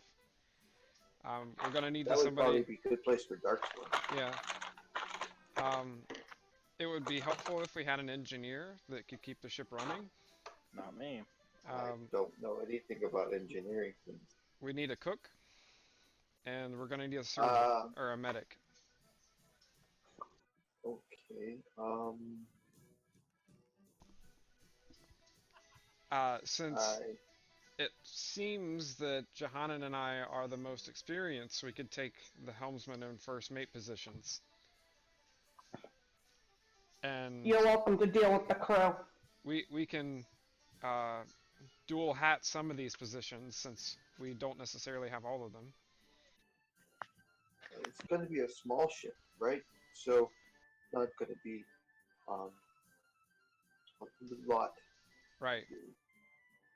And of course, outside of specialized positions, you have your deckhands, your crow's nest, your basic ship functions.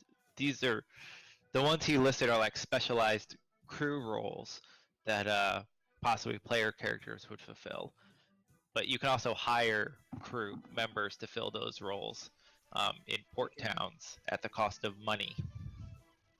That would be helpful if we had money. But we like our money. I have. You guys have so much money for a 4th level party. I've so much money. Yeah, we have lots of money. I definitely have a lot of money. I had, oh my god, I have way too much money.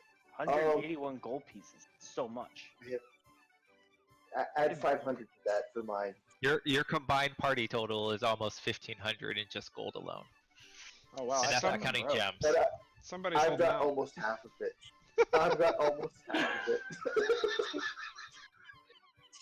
Because I'm the bard. I make money. It's what I do.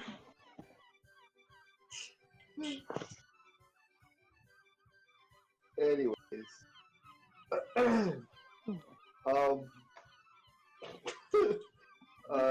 So I can do the lookout thing, and I can clean the deck like that. I pointed at the spot that I prestidigitated earlier, and I'm not very good at cooking. Usually people. I don't think I should cook either. Belina, you can cast prestidigitation? Yep. Snap fingers. Another part of the deck is clean. I think that's all the cook we need. Why is it that people can clean so easily? This is still so frustrating. I spent years on the boat cleaning shit, and they could have just snapped all of their fingers, and the boat was fine. Fuck those guys. Well, I wasn't paid enough. We just learned it. So yeah, no, it's not that big a deal. You can't cook with prestidigitation. You can make it taste better. Yeah, Wait, I don't know that. I take it back. make it It's warm. not cooking. You have to actually cook food and then make it taste like what you want it to taste like. But no, you have to actually cook food. I'm not sure. Yeah, the food. Wait, is that what that bartender was doing with the drinks? Maybe. The whole time? It was just magic? I bet you I was drinking Yes. water the whole time, and he was making me pay for very expensive alcohol drinks, and it was just water. The lucky Kyron guy never made you pay for water. I mean, I don't know that. I was saying I'm assuming that all of his drinks were actually just water, and I was just paying for them. Oh, yeah. Okay, sure. Because I'm retarded. No. I don't know any better. Some of them actually did have alcohol in them, and he just That's made what them he taste- tells you, and then you find out it was just snapping his fingers and cleaning half his restaurant and giving you alcoholic water.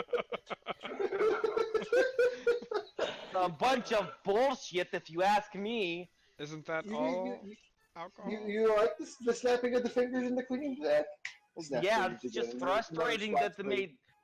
It's only frustrating that I had to clean for so many years when they could have just did that. I bet they're just laughing at me the whole time. Like, look at that stupid turtle, he's cleaning the deck again. Ah, what an idiot.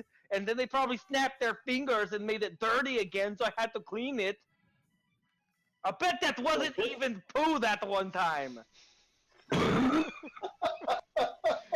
You mean like this?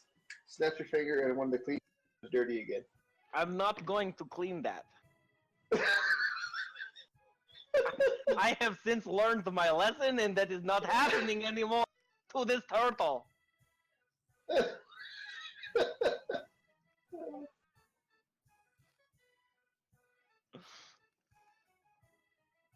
Well, if we don't have anything going on, we could keep talking over, say, maybe some dice games. How about some drinking Oh. games? Oh, I'm good at both of those, drinking and dice. I don't know. I don't know if I should. It's very easy. You just hold it in your hand, and then you put it onto the table with a throwing motion, and then it's done. It's very easy. You can do it.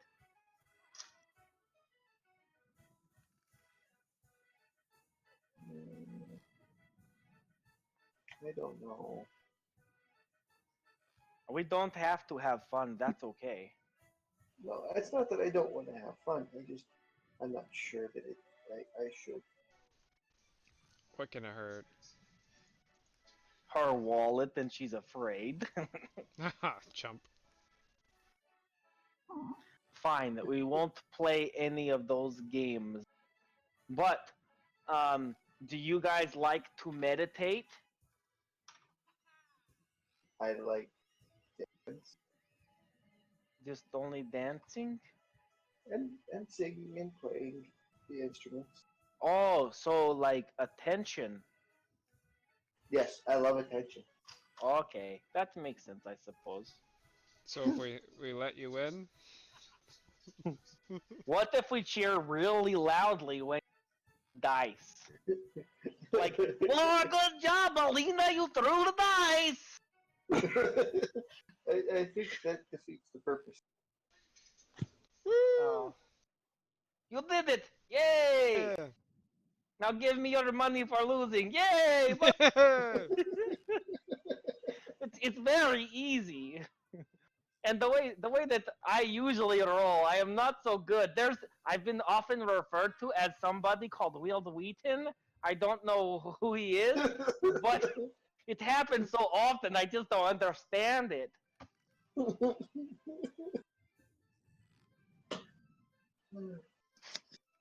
I don't know. What about the angry grumpy one? Hey Johannan, would you like to try rolling the dices? Not particularly, thank you though. Okay. Why, Cork, maybe why we can don't get the you and crew. Drazar play? And why don't you and Drazar play, and then we can watch, and we'll determine whether or not we actually play. Oh, okay. Do you want to just witness the dice rolling? It's very. I'll show you, and I'm just gonna roll the dice. See, it was very easy. Like that it was like no effort involved. Did you win? Oh well, I didn't make any bets or something with it, so there wasn't that involved. I want to see how the game works, not just the rolling the dice. Oh, I thought you said you didn't know if you could roll the dice. No, I don't know if I understand the game. You play the game, I watch. Oh, of course. Okay. The objective is to take these dice and roll the highest number. And the highest number becomes the winner for that round.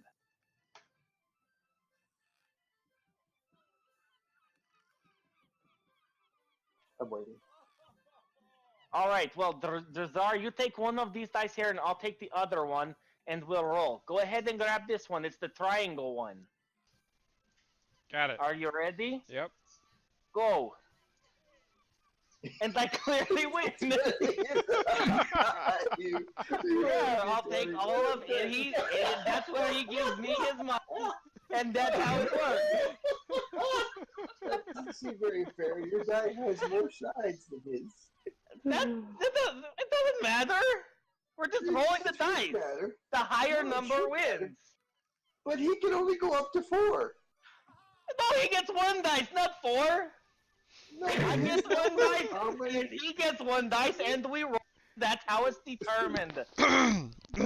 If he can only get up to a 4. Look, see, there's a 4 on the dice. That's the highest number on it. Yes. Yours has a 20. That is just because I am very good at rolling it. It's not my fault. It's You said you had a bad roll. prestidigitation I'm bad at illusion. rolling. He has a 3. Wait, do it. Roll to see if it's a good, effective deception or some shit. Well, let's let me try and see it. I already saw the 15. How did I lose with more dice size than it is? It was supposed to be fixed the whole time and I still lost. This is bullshit. You rigged my dice. I know it was you, Drazar. I played enough with you. I know it was you. No, friend, it was not me. I just grabbed the dice and chuck them off the deck. This game is stupid. I'm not playing anymore.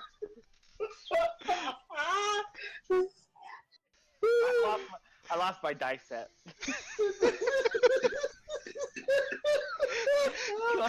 Go delete that from my inventory. That was a set? Yeah, I had a dice set. Not anymore. You know, Damn it! Now I don't have any dice to play with either. Usually the dice sets described in the book are just a bunch of D6s. Well, not this one. My dice set was special, made just for me to have a higher roll than everybody else. And I still lost.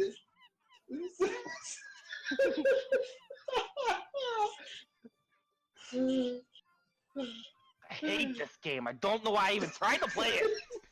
I always lose it. I'm gonna go get a drink. And it's not gonna be water. You want to play a drinking game instead? No, you'll probably turn my water into something too. And you can't- won't even drink the whole time. I can't do that. You know, can't, but I what? don't have that spell. You know that. I don't trust you. You just did. I'm sure that you cheated somehow. No, not at all. Oh, well, okay. But I still don't trust you right now. You clearly saw me do everything to cast that spell, but you know. I don't know it's a spell. I just thought you were doing shit. It's a very good way to roll your dice. It's effective. You won. Clearly. And very fairly. Come on, let's play a drinking game. Alright, I will never say no to drinking, because even when I lose, I win. So, this is a game you can't lose at. Oh my god. Wait, Who what has it? time is it? Who has it? Oh my god. That's awesome. What I did you lose? I bring it up to the crew and say, "Fill me up." Oh, this is bullshit! This is bullshit! I already know where this is going! You're a fucking cheater!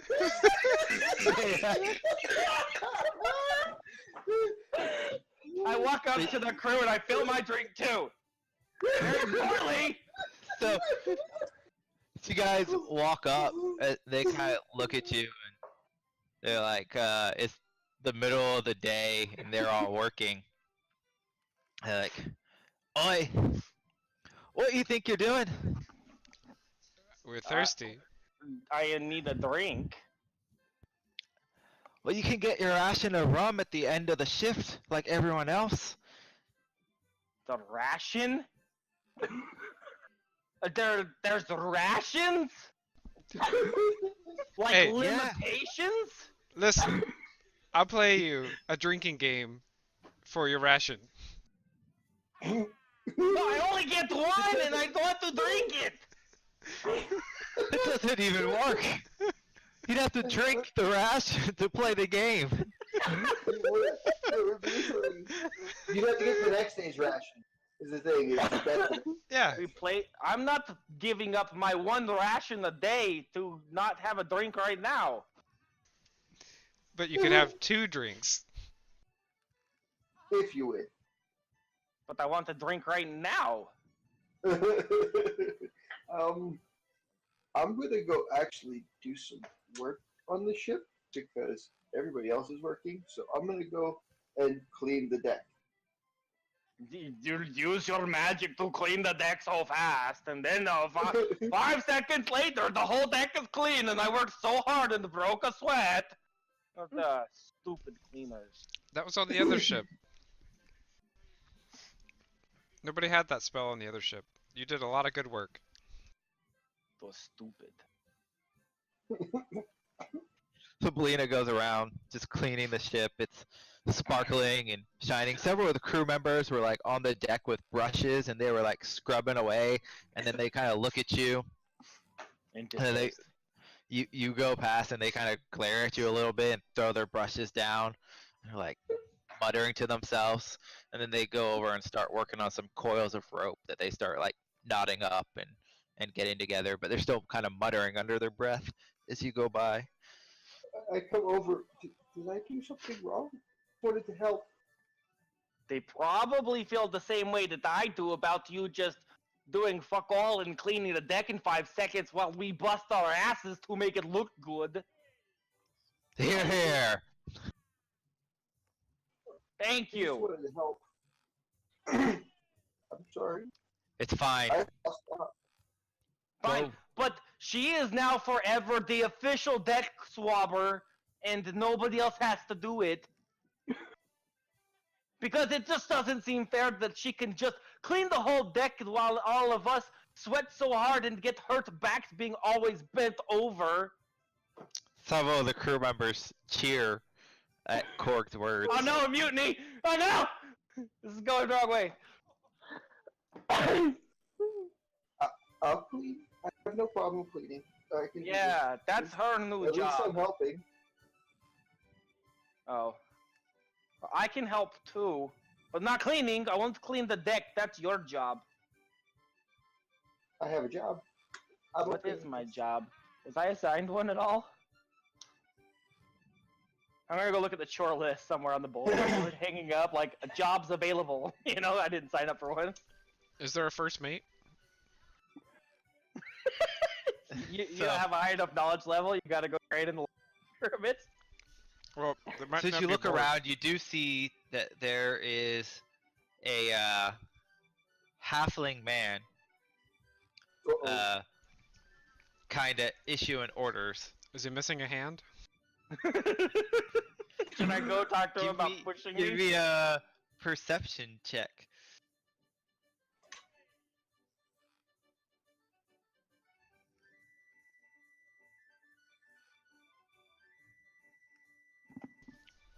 Yeah! Wah, wah. can't save. He's missing a freaking So- hand. From where you're up at the bow of the ship where you guys were playing, you can't really tell because the ship's so large. You'd have to get up closer to see if he's missing a hand or not. Okay. I approach from where the ship is at my back, and I'm nowhere close to ledges. I happen to know that there are ledges all over this boat. Well, not to be So- surprised twice in one game. You walk straight up the deck, essentially down the center. He's like holding to the mast right in the middle, like, is that him? Do you happen to be the no first idea mate? what they're doing. So he turns to look at you. This little And, Irish thing You No. immediately notice that this is not Cliff. Woo! It is a different halfling man. that less angry. Hopefully.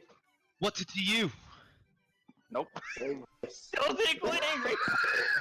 My crewmates and I are looking for work to help out.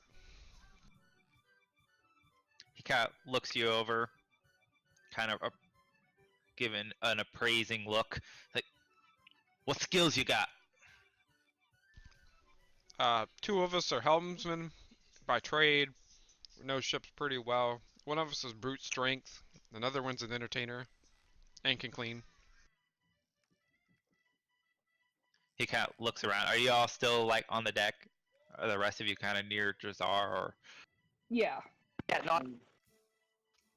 Alright, when he sees Jahanan there, he's like, "Boy, you the new girl they brought on yet? Yes. You gonna be taking mid shift? Okay. Get some rest. Do what you got to do. We'll call you when it's time for your watch. You'll hear the ship's bell." Sounds good. See you then. He looks back at Drazar. He's like, "What you good at?"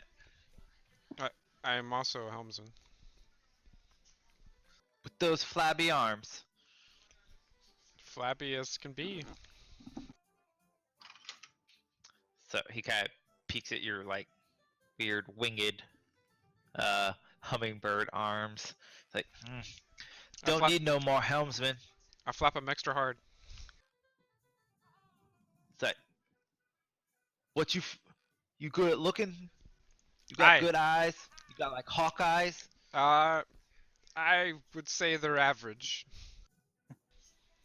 He pulls out I has glasses. good I eyes. can see with these. Average for A bird Average for a or- bird. yeah, that better than human. A little bit. You go to a crow's nest. Roger. Keep a lookout. You put the bird in the nest? That's funny. Have fun in your nest, little bird. Better watch out, Korg. You'll get pushed over. No. I've clearly held on to the mast very like this, and I got both arms wrapped around it. He looks at you, all confused. He's like, you never been on a boat before? Oh no, I've been on many boats. Only there's this little there was another not small person that I don't want to offend you for being small, because he got offended when I used the word small, and he pushed me off a cliff. Also, his name was Cliff, which was really weird. I didn't understand it. He said a funny joke, and then he pushed me off a cliff like it was funny. He looks at you. He's like, "I came up upon Cliff, did ya?" Yes, it was a very long cliff too. He used to be first mate on this here ship. I Did guess he- what happened with you is the reason why I got this job. Oh, well, you're welcome for your promotion. It was an accident, really. It's an unfortunate set of circumstance. Oh, that's a big word. Unfortunate Or set no, of use big words. circumferences. No, events. Just use events. What you good at? Many things. I can punch things really hard. I can withdraw Don't need into no my punching. shell. I can also play the accordion very well. Don't need none of that. What you do on a ship? Oh, on the ship. Sometimes I can sleep on the ship. Then we eat. And then we were going to play dice, but I lost my dice set because he made me frustrated when I'm sure he cheated. But then I threw the dice off the deck. Also, I'm really good at the sails. At what? Deckhand. The sails. Okay. Yeah, sails. Deckhand. He looks at you, squinting. He's like, "Will you come by later tonight? Maybe we can do a little bit of dicing then. For now, just get with some of the other deckhands, Perfect. move shit around, make sure the deck stays clean." That's already spotless with as I'm walking away, because I'm not just gonna stand on top of it. Just like it's like mumbling to myself angrily, like I gotta clean the deck. Oh yeah, I'm ready to clean the deck in less than 5 seconds again. This is so stupid. I walk up to him. I was like, I think I made people mad. I'm sorry. It's not What you that good you at? made the people mad. It's just that you're. I cleaned the deck. What else you I'm can an do? entertainer. I'm an entertainer. I travel and I dance and sing and play instruments. I'm basically a passenger at this point, but I wanted to help. Yeah, he looks you up and down. And he's like, "Yeah, I can see that. You ain't gonna be right good for this shit. Probably not. Why don't you I just already go made people rest? mad. Okay. You ain't gotta do nothing." And he gives you like a little wink, and he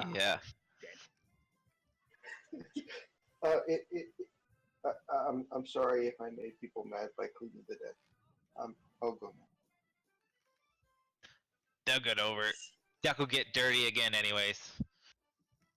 Yep. And you know, he kind of looks away and starts yelling at another person who's struggling to like move a cask of water, and then he's just spilling some of their fresh water like all over the deck, and he goes over to start yelling at them. Okay. At this point, I'm going to walk away and I suppose go down below deck to find Johannan, I guess, and just hang out with her and rest because I have no use.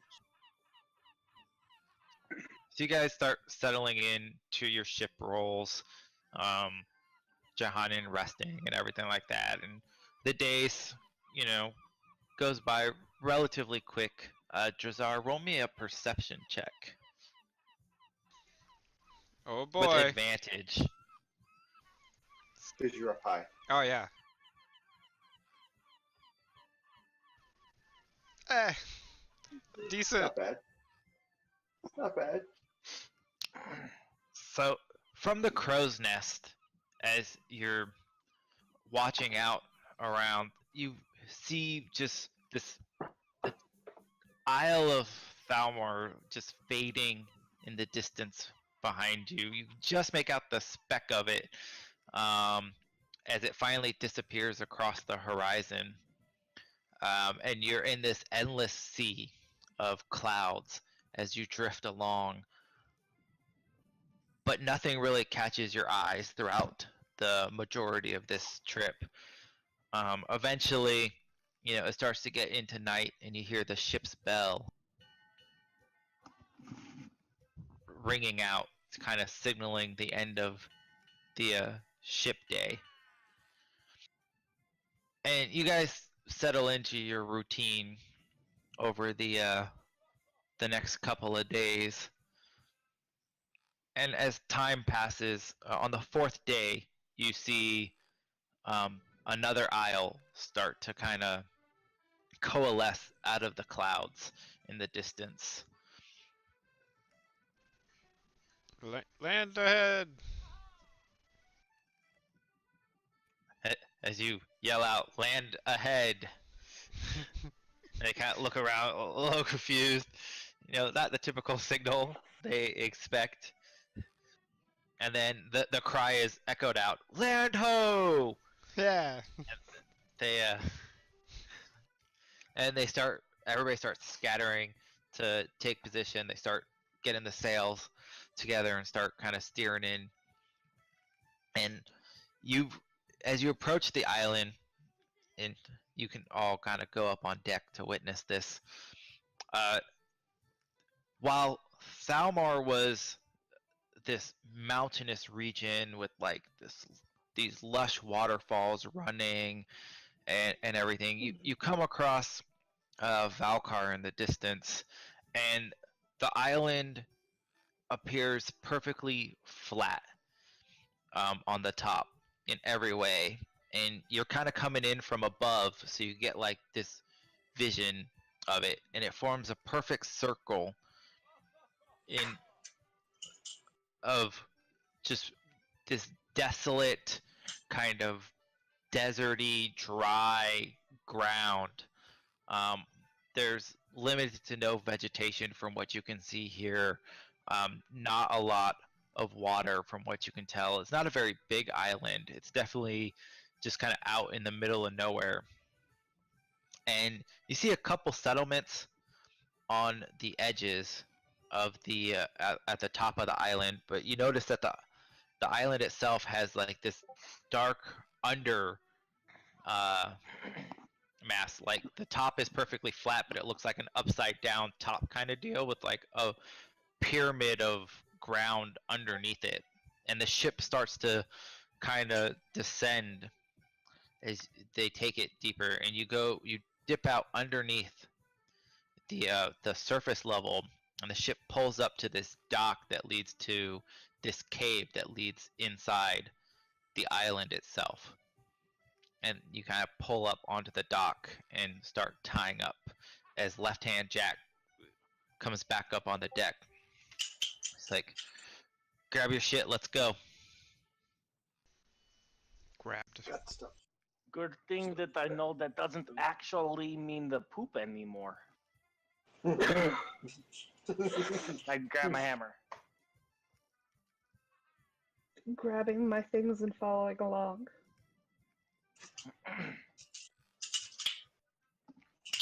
She leads you off the deck, and she leads you into like this cavern for the underbelly of this island. And as you go inside, it opens up into this large cavernous system, and the air kind of takes on this chilled presence. And from above, sunlight seems to filter in through some cracks that kind of led up, and this entire ecosystem exists within this cavern. Plants, water, it's overflowing vegetation, and you see several houses built and carved into the stone walls around you as you move through here. And eventually she leads you to kind of a larger building off the side. It has this wrought iron fenced off area around it, and a small pool in the front, growing fruit trees with various like apples and peaches that seem to be in season despite the barren wasteland above. And she leads you inside the dwelling, and she's immediately meted at the door by this young half-elfin woman who kind of like takes her stuff from her and bows, and then as you come in, she welcomes you to the house and offers to take any of your belongings off to store them somewhere for you if you'd like. No, it's all right. We shouldn't be here long. We just have to get other ship, and then we're supposed to go somewhere.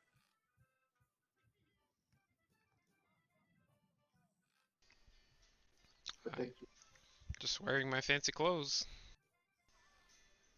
No, nothing to take. Really?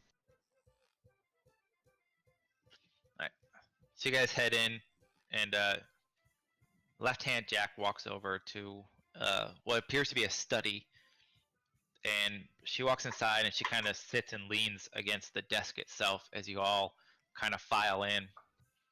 And there's a man waiting there, an older human. He has a gray, close-cropped beard, gray hair. He's got a scar across his right eye with this milky white pupil in there that kind of looks unseeing as he kind of stares at you. He's dressed in tight-fitting black clothing, well-polished knee-high black boots, and he's got two flintlock pistols strapped across his chest, a saber to his left-hand side, and just bedecked in like gaudy jewelry and everything. And as you guys filter in, he kind of gives you all like this appraising look as if he's just judging you as you each enter.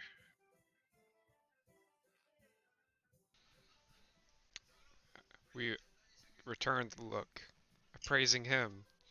I am 100% confident that I did not notice. Belina's used to people staring at her. It's fine.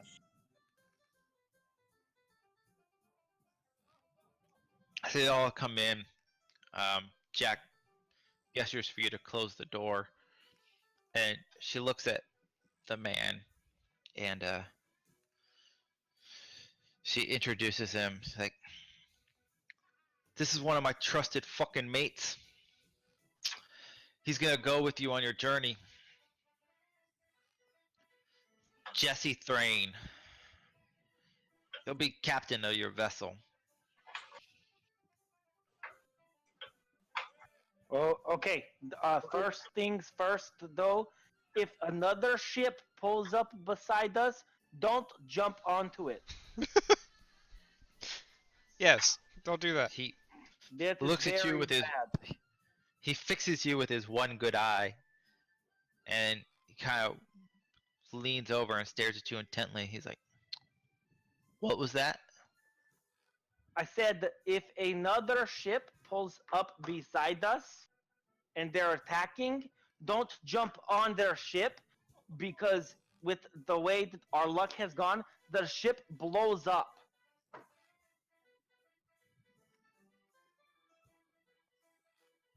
He looks between you, and he looks at Jack. "What the fuck are you talking about, boy?"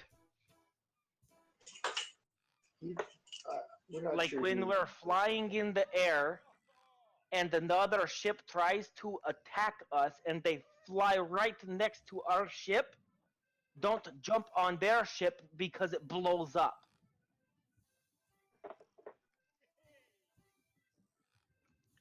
I've jumped on plenty of ships during boarding parties before, and I've never had them blow up on me. What he's leaving out is the last time we were attacked, it was by cultists that worship some kind of fire energy, and they baited the last captain that we had and blew him up when he jumped on that ship. So That's what I said. specifically, if they look like cultists, don't jump on that ship because it'll blow up. They blew up their own ship. And killed the captain. And half of ours. He looks at Jack and looks back at you, and speaking to Jack, he's like, "What the fuck you trying to bring me in on here?"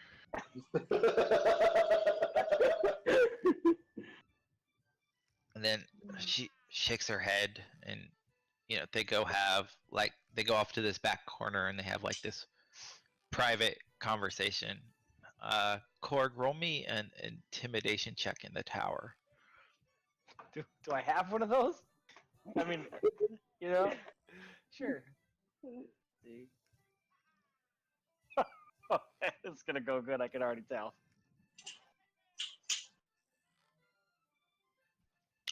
So they argue in the corner, and he gestures kind of angrily towards you, and they kind of, you can tell that they're arguing, kind of whispering in the back. And eventually he just turns and he storms out and just completely leaves the building. And Jack looks at you, and she's just this anger like in her face as she comes up, and she kind of puts her finger in your chest, Korg, and she's like, "Shut your Ow. damn trap." Now I'm down a fucking captain. I'm sorry. I was trying to make sure that he was well prepared so that he didn't blow up like the last one did that we got blamed for. I was only trying to help. You're gonna have to take the ship out yourself. I'm not gonna be able to hire another captain on this shorter notice. I am sorry for ruining the whole captain thing. I was only trying to make sure that he knew not to jump onto crazy ships that might blow up.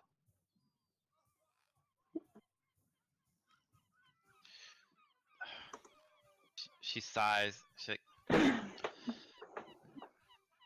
my captains aren't. The people that work for me were a loose federation, you might say. Kind of equals. And I didn't tell him about strange mystical cultists blowing up ships in order to kill people. He was just gonna ferry you around to your next couple jobs. Thought it was standard fare. Once word gets out that I'm trying to send people on suicide missions, Okay, I understand. I won't tell anybody else about anything else, and that way we'll keep it between us. I won't tell them.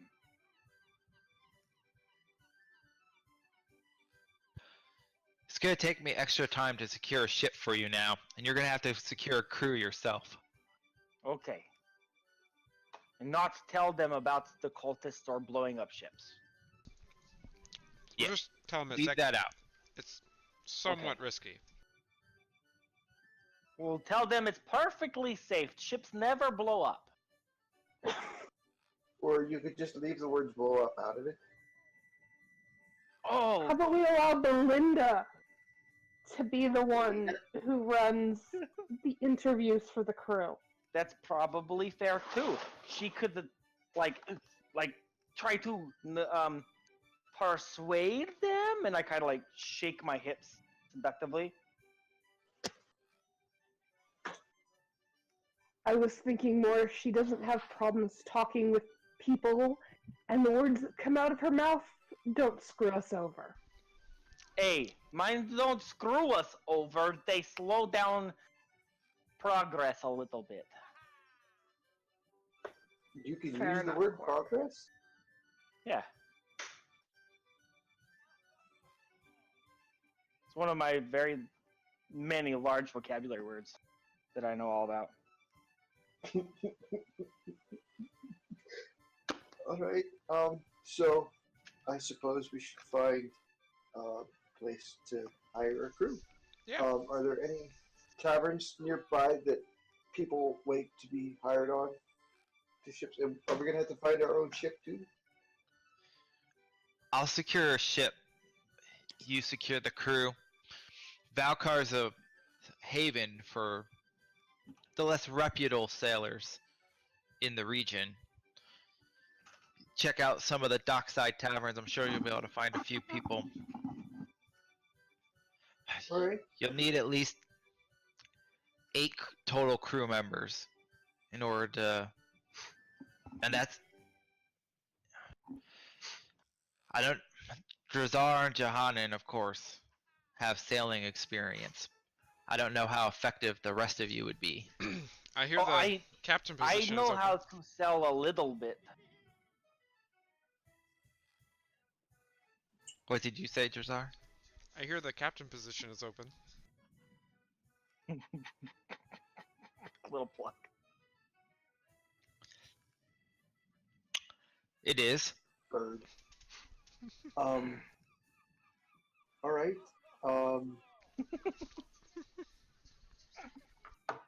Throwing that out I'm not there. sure how well trying to elevate yourself above your group will be.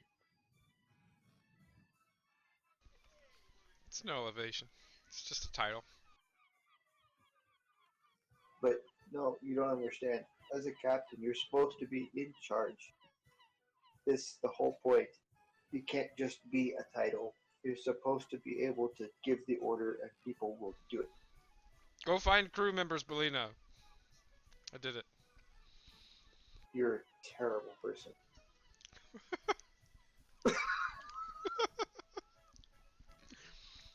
I will go with you. You're not very charismatic either. That is not true at all. Ironically, this is like a super high charisma party. The only person with low charisma is Cork. He seems to do most of the talking. I'm so sorry. Isn't it the least? Like, everybody's got a 17 or 18 charisma except Cork. Haha! Well, we've got Wow. a 17, Is there two Darkstorm? 18s, a 19, and then Cork. Yeah. Wow. Yeah, because I've got a 19, so. Oof. Let's all go Wait, together no, I've got an 18. and hire crew members. I've got the 18. Darkstorm and Belina have an 18, Johanan has a 19, Drazar has a 17, and Cork has a 10. Okay. Hey, at least it's not negative. Yeah. All right. So, Alright, so we are going to hire crew members. right. To the tavern. Maybe it would be best if I didn't go to hire the crew members. Maybe. Perhaps you could stay with Jack and help her with securing the new vessel, as in just standing behind her and making sure she's safe.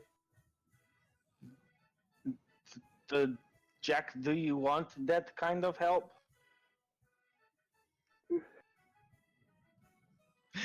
She thinks for a really long time. A Like, really it- long time. It gets to the point where it's like uncomfortable silence. And like everybody just waiting for her to make a decision, and then she just sighs. She's like, "Come with me, Korg." Perfect. We will get the ship and you guys will get the crew. Right. Remember, you're just there to look big. I Don't can do talk. that. Just Korg. Yes. Do like the Goliath did for Jack. Don't say anything unless Jack calls on you to beat somebody up. I can do that. You got it then. Right. So we're So off to the tavern. you guys go into the tavern, and then you guys head the same way initially. You, as a group, both parties heading down towards the docks. But eventually, Jack kind of splits off, headed to the west side, and you guys kind of head over towards the east side docks, where there's a lot of like more ramshackle, seedy kind of buildings. You can hear the sounds of taverns and singing, dancing, drinking, gambling. Wonderful. I go to the busiest looking one.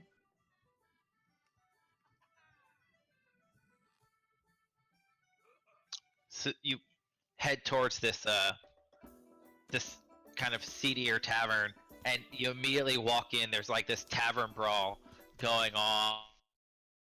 Of one group of crew is like fighting this other group, and they're kind of just glasses smashing, people beating each other up.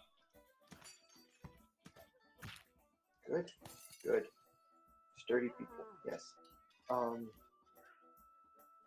I head to a table off to the side, out of the way.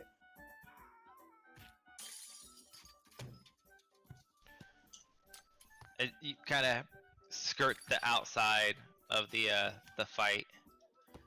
Are the rest of you guys kind of following Belina? Yeah. Yep. So eventually the fight kind of meanders down.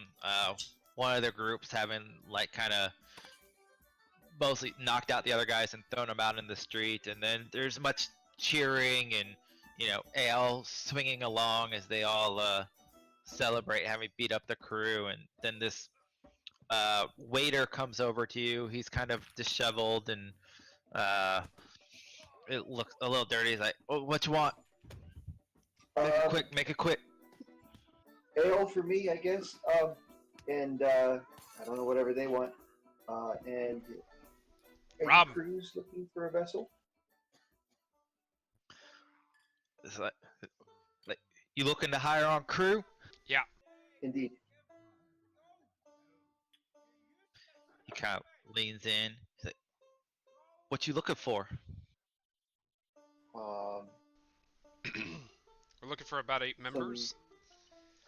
We're gonna need Sorry.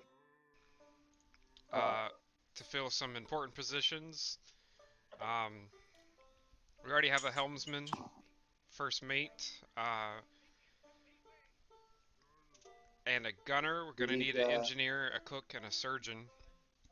And then 5 more members. General purpose. Lookout, preferably. Well, you looking to try to get some deckhands? You can hire any one of these sorry saps right over here. Once they get their drink off, they'd probably be all right for you. But those other people you looking for, cook probably easy to find. But you trying to find an engineer? Those don't come cheap. Not a lot of people know how to work Magitech engines here right now that aren't already on crew. Any word of any? She slides a gold towards him. He kind of takes it, slips in his pocket. There might be one. Word has it, recent ship came in. Black Squall. Heard they got a bad case of plague out in the fringes somewhere, dealing with some nasty shit. A lot of crew members came in dead. Shit went into quarantine, but they had a Magitech engine, one of the lower quality ones, not the most fancy ones you're gonna find out there. But if they had an engine, they must have had an engineer. You try to run that, you run it hot, that shit wouldn't have made it back with how many people were dead on board. I'd start there, maybe. That's what you were looking for. Alright. I don't know. Maybe engineer died. There's always a chance. Well, alright. What about a surgeon? Any word? Medical officer of some kind? Yeah. It'd be good to find one of those You first. If we go find that engineer. You go down their house of healing about 3 doors down. Mm-hmm. You can find yourself maybe a couple ship surgeons there. They usually like to chill out there and do their kind of healing stuff, praying to the aethers or the aspects or whatever it is that they do. Mm-hmm. You probably find someone there. Alright.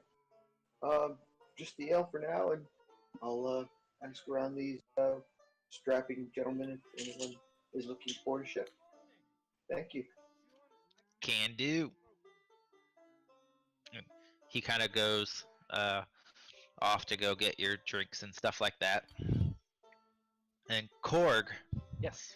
is you and Jack are kind of walking down the docks, looking at the various ships. She kind of looks to you. She's like, "Are you doing okay?" Yeah, I think I'm doing pretty well for myself. Kind of strange us getting caught up in this again, huh? Yeah, I didn't think that anybody else even survived it on the last ship. Well, Captain sent me out on that job just a few Um, days. yeah, I didn't remember that part. It's good to see you again, Korg. It's good to Yeah, finally have someone from the old ship again. like, well, I'm not gonna be able to stick with you going forward. I'm not sure what's gonna come of all of this, but I hope that we can finally get what we need to kill those fucking bastards that took down the captain. Yeah, I mean, I don't envy those guys because I'll tell you when I find them, it will be either I die or they die. There is no in between. I hope you crush their fucking skulls with your maul. I'll use my bare hands if need. So she kind of meanders down the docks after the conversation, like this melancholic look in her eye, thinking about the old captain. And soon you come down to some of the there's some smaller vessels um, off on the edge there, and she walks up to one of them, and it's similar to the Aether Sprite in size. It's small. It's about 30 feet from bow to stern, 20 feet across. It's got a single sail mast upon it. Not too much room below decks, and currently doesn't appear to have anything in the way of armaments. But she kind of gives it an appraising eye. It's like, this is probably going to be the one. Last I heard, used to be captained by a man by the name of Lucky Nose Kirk. And looks like he got stabbed in a bar fight 2 days prior. Now is captained by nobody. Most of his crew got rounded up trying to get revenge. It's been sitting here for a couple days now, and I think we're gonna take possession of it. It definitely looks like a good one. Keep an eye out here while I go on deck. All right. Okay, I will watch right here for people. Back to the tavern. The waiter comes back with your drinks, puts them down on the table, and then kind of walks away. All right. I'm going to take 5 gold out of my coin first, and I'm going to stack them on the table in front of me. So as you're stacking the gold, several people throughout the tavern start kind of looking your way. The hungry glint starting to go into their eyes.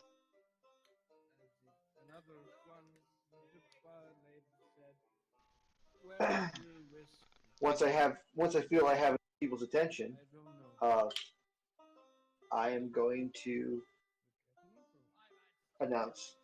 I'm looking for a bit of a crew. Anyone willing to sign on?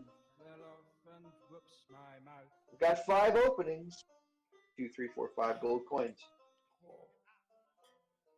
So you hear several chairs kind of skirt across the floor. And they kind of, a couple people walk up to you with this, like, "Oi, what you looking for?" Well, right now we just need 5 deckhands to fill out the crew. We need to go pick up our engineer and our medical officer. And if anybody knows of anyone who's good for a decent lookout, we could use one of those as well. Make a insight check. Insight, you say? That's rather insight. Oof, that's not very good.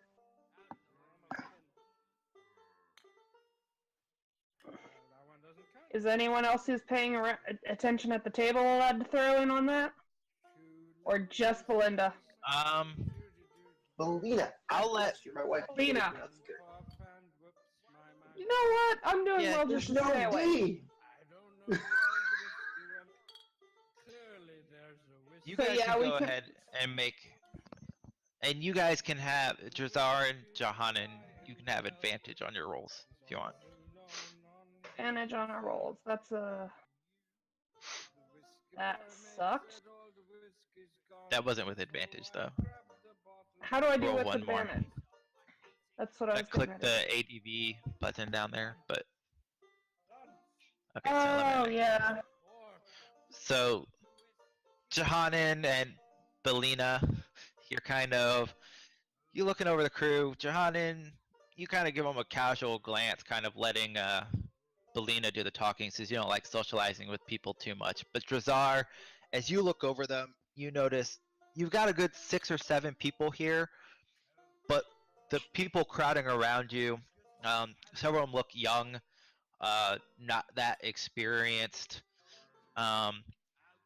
There's only about 2 people that are kind of eyeing your table, kind of in the back. That with your skill set, they look like skilled sailors and stuff. They haven't approached your table yet, but they're kind of eyeing to see what you guys are going to do. The rest of them kind of look like rookies, kind of trying to get on the ship. I ignore all the rookies, get up from the table, go talk to the dudes in the back. We're looking for Alright. experienced sailors. Would you be interested? They kind of nod over at the table. They give you a slight nod as you kind of come over to there. Like, it looks like you got a fine eye, and they gesture over at the table where Belina's at. Rookie's over there. They got an eye for money. Probably ain't never seen a gold in a day in their life. That's how you know you can tell they're too greedy. You could hire them on cheap, but we don't come that cheap. Where we're going, cheap is not a good option. He kind of gives you this look, kind of glances over your table. That bunny gal over there, she the captain? Currently no captain. Don't say that. Guy Oh, God. kind of spits off on the side. He's like, you ain't got no captain? We got a captain, just not present. Who's your captain? Captain the Magnificent.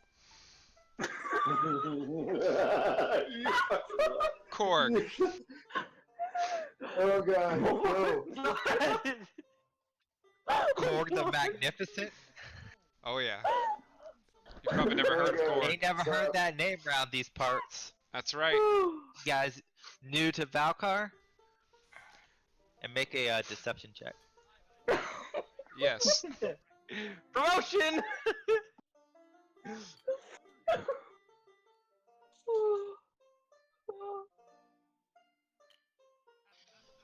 Strange names around here. Your bunny lass, she looks greener than the crew you trying to hire. The bunny lass isn't necessarily for the crew. There's extra skills. Where are you guys headed?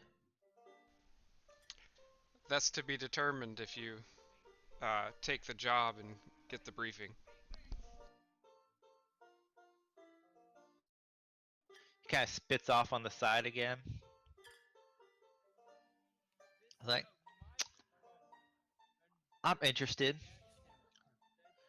Me and my buddy, Like I said, we don't come cheap. We get skilled deckhands, good at working the sails. Buddy here, he got an eagle eye. One of the best people in the crow's nest I've ever seen. We charge about 2 gold pieces a day for service. You willing to pay those wages? Well, let me discuss the rages with my crew mates and come back to you. There's only room enough for one rager in this party. When Oh gosh. technically, if we if one of those guys is a lookout and the other guy is just straight deckhand, good with sales, we're gonna need the engineer, the cook, the surgeon, and then 3 more deckhand. Yeah. Right, 4 more. Hold on. So I come back over. Lookout, I explain the details. I think that if we get surgeon, these two guys three and more. fill up the rest of the deckhands with green guys, we might have a pretty strong crew starting out. What do you guys think? What Experienced what guys is will teach standard? What is the what is an average wage? A wonderful GM. That's a good question. Because that's just seeming ridiculously high to me. But I don't know what our negotiation should be because I don't know what the standard is in this world.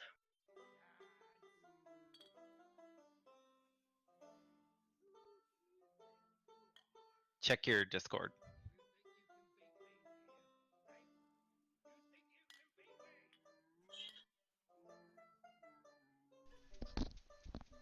Oh, yeah, that's definitely fair. Okay. Okay, sounds good then. So, how about we interview some of these greenhorns? They could be trained by the skilled guys along the way, and then we get the specialized positions. Makes sense to me.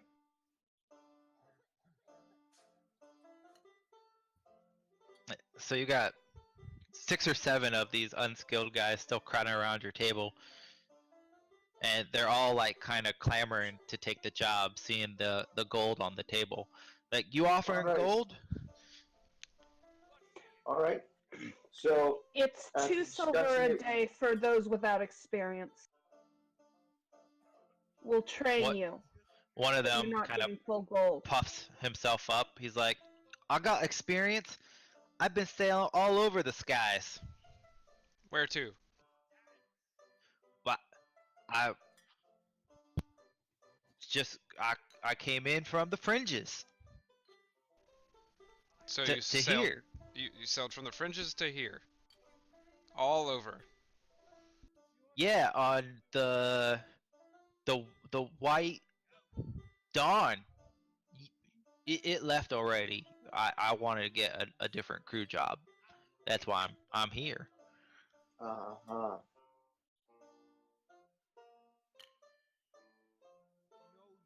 The payment stands as listed for inexperienced crew members. 2 You got- silver a day to start You got off. gold on the table. Can't be flashing no gold up in this tavern if you ain't gonna be paying gold.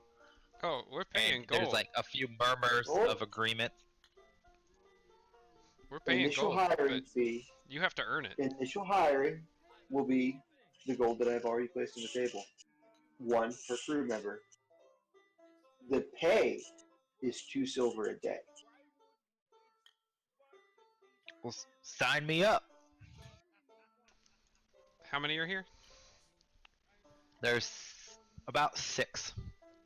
Let's get We're all of only them. taking Let's get all of them Well- in case some of them die. all of them in case. Did you say that out loud? No, to you guys. No, that was totally out loud. Say, Aw. say No, it out loud. I Do it. like having it out loud. Do it Please. out loud. Do it out loud. Fine, Please. out loud. Several faces pale at you mentioning that they might die, and a couple of them kind of drift off, and you're left with only 4, Perfect. including the guy who claimed to be sailing across the White Dawn. That's fine. He'll learn his things. Okay, so it looks like we're hiring extra. Wonderful. Here's each of your golds. I hand each of them a gold. Come with us, and we'll show you to the ship after we pick up the engineer and the surgeon. Yep. So we go ahead and subtract those 4 gold, and then add. All right, so you've got your 4 unskilled Yep. crew members. And go back and talk to And the other then- guys and get ask and pay them each their 2 gold to start. Well, before you do that, when you come back over, they're kind of looking at you. They're like, they still seem a little on edge from your recruitment offer. And he pulls out a couple dice. He says, I'll tell you what. We'll play a quick round of dice poker. And you win, we'll hire on for your crew. If you lose, we ain't going with you, or we're gonna charge more.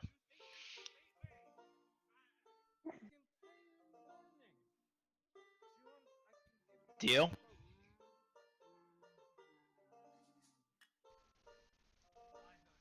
What do you guys think? It's your call. I don't understand the whole gambling thing.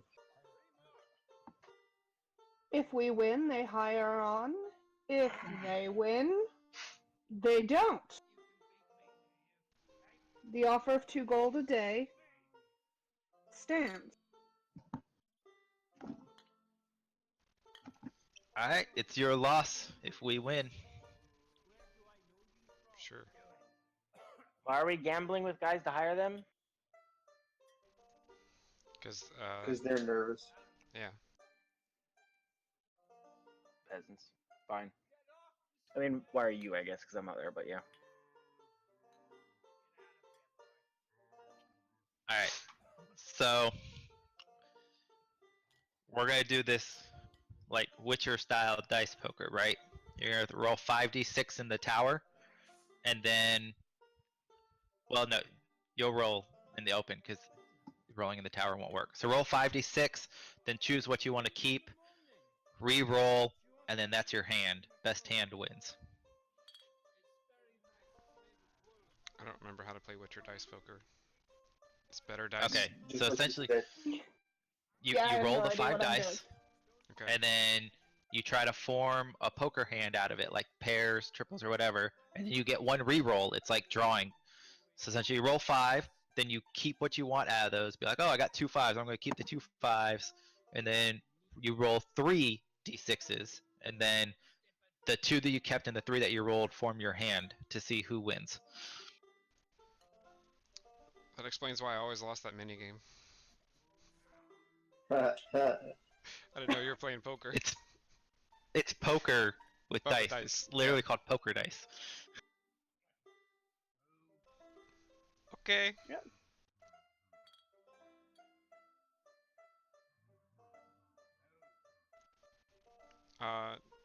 Do you want to do it, Johanan?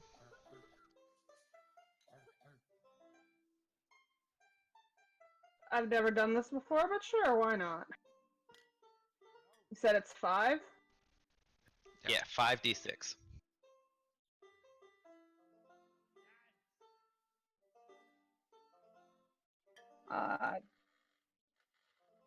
keep those 6s. I'm keeping the 6s. I mean, you can keep the 6s and the 2s and have 2 pair. True. Not Yeah, I'm bad gonna to keep the start 6s. with. I'm gonna keep the 6s and the 2s. So Okay, so you roll 1 more.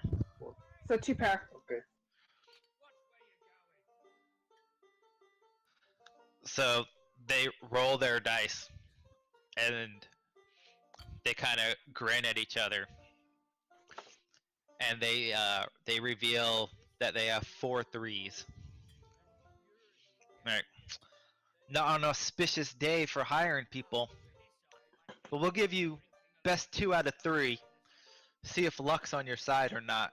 Because we ain't sailing on no cursed voyage.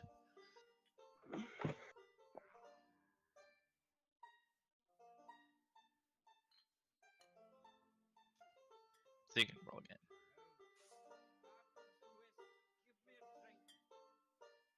Sixes and fours, not bad.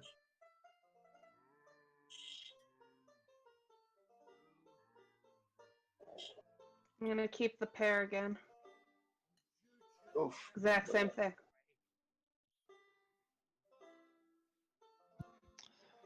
So you roll your 6s and 4s, and then they roll, and they get 2 pair 6s and 3s.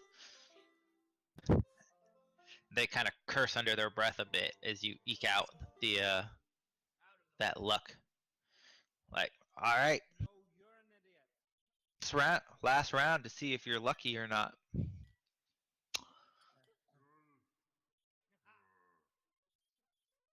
Oof.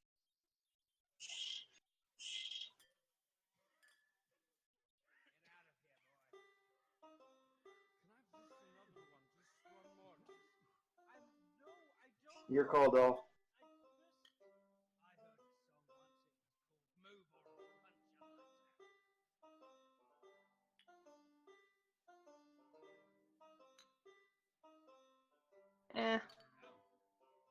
Nope. Yeah. Still 2 pair.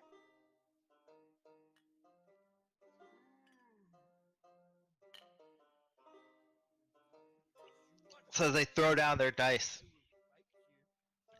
The first hand skitters across, and they have a pair of 5s, and they scoop them up, toss the 3 remaining ones, and 4 4s pop up with a full house, and they Son of a cheer. bitch. Right? Looks like it ain't your lucky day, lass.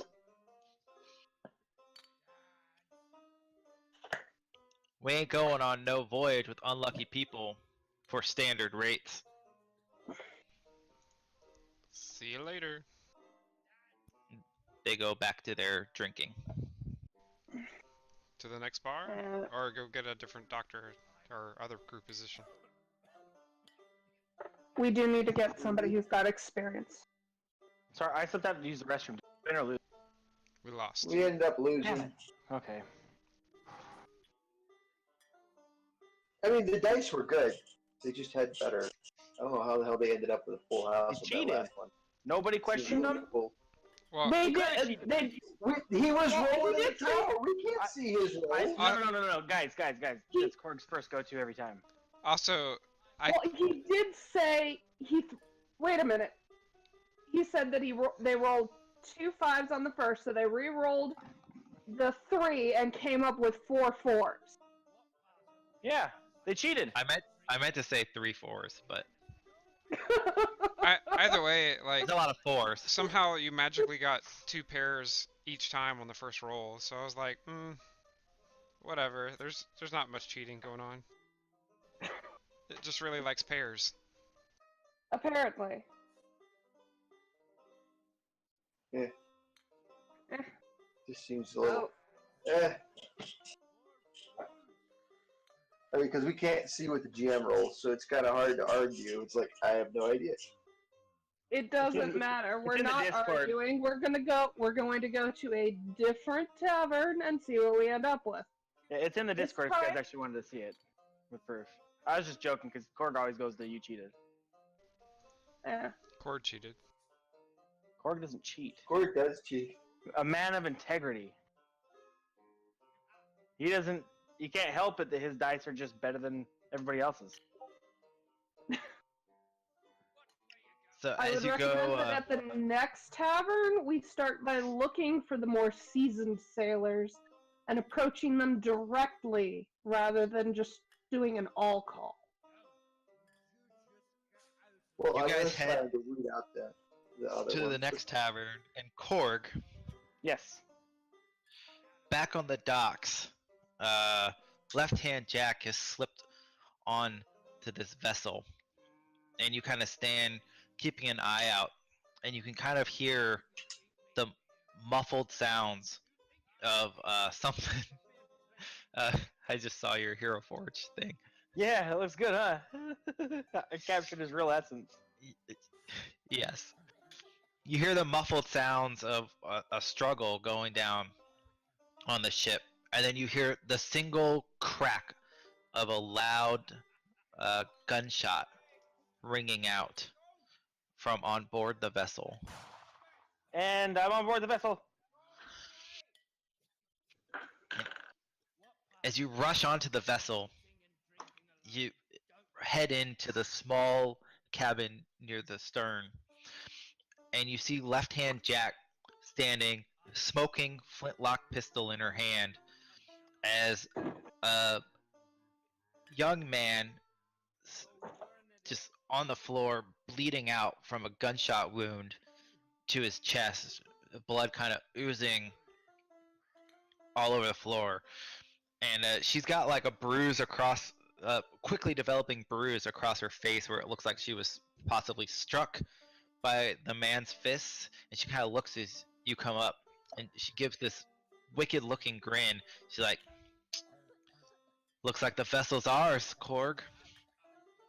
Did he hit you? But the fucker paid for it, didn't he? He's still like alive, but he's kind of like gasping in pain. And she kind of looks down. She's like, "Toss him over the fucking edge." I'm gonna step on his head first and then toss him over the edge. Make sure he's nice and dead. You step on his head, and he got it just kind of, and then you walk over, throw the body over the edge. I hate squatters. Why was he even here? This isn't his ship. Well, it's not anymore. Well, I mean, does a squatter really own the ship? You know. She looks at you, and she just shakes her head and lets you believe what you want to believe. I don't murder people, okay? I'm a good guy. He wasn't the previous captain. Untie the mooring lines and let's get out of here. And I head up to untie him. She kind of rushes over to the helm. It's a small vessel. It's difficult to it's still difficult without like a full crew, but she kind of just drifts kind of along, kind of rushing around. It very slow going, but it eases out of the dock harbor and starts kind of drifting off towards another section of the island. It's like, so what are you gonna name her? Who are we talking about? The ship, Korg. Oh! You have to name your ship. You can't Yes, keep this. Of course. She looks over, and the name on the side of the ship right now is the Willow Branch. She's like, that's a dumb name for a ship. Yeah, the can't leave Willow that. Branch. This is a whole entire thing, not just one branch. So what are you gonna name her? She's your ship now. If you give me 1 second, I am not googling famous zoo names. If that's what you're thinking. Ooh. She doesn't even know what that means. She looks at you like, what? I don't have like a little phone in my hand while I'm like Google. No.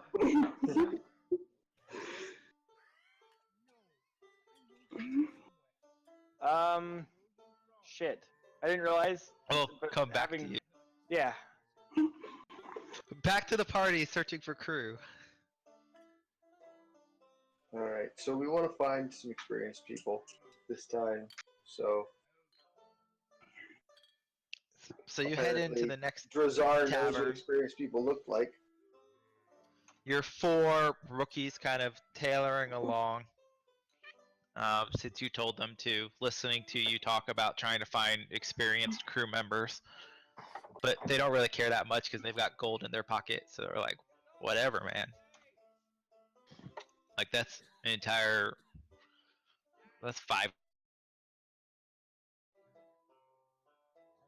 And then you head down to another tavern. This one, not having a fight in it, so always a good sign.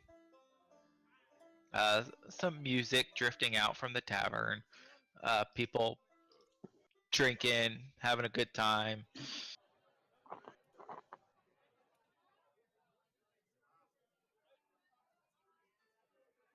All right. Drazar, who looks like the most experienced crew here? Hopefully, we find somebody who's a decent lookout We will. and someone else to be a good deckhand to show the rest the ropes. I will try to search the room. Make a perception check. And I will do the same. Because I do at least have some idea what I'm looking for. Even if I don't socialize with the deckhands normally. Right. As Drazar is kind of eyeing a couple people on the left side of the room, Johannan, your eyes lock on to these two females, human in persuasion, kind of shifting on the side. They have like this dangerous glint to them that speaks of experience. They're dressed in loose, easy to move clothing, kind of baggy pants, loose tops, the kind of clothes you would expect from somebody who's used to climbing up rigging or nets or working on a ship, and they draw your eye towards them. Starting over there. I'm gonna Gestures to keep them. the new guys. I'm gonna keep the new guys with me, and I'm gonna stay back and let them do the stuff out there. That way, the new guys don't have to know what price negotiations go on. Smart. As Johannan, you head over towards their table, they're kind of sipping on some pale ale, and they look up and they're like, "Can we help you? You need something?" My team and I are looking for some additional deckhands, preferably those with experience. She kind of looks at you and kind of looks at the party that you came in with, like, "Who's your captain?" Damn it, Dressar! Korg. Well, this is getting even better, boys. Korg. I ain't heard no Korg before. What ship you guys on? We work. That's the name. We work under Captain Jack. Left hand Jack? Left hand, yeah. They Yes. say like a quick, like, kind of curse under their breath a little bit. Like, "You work for Left Hand Jack." She's helping us establish our own ship.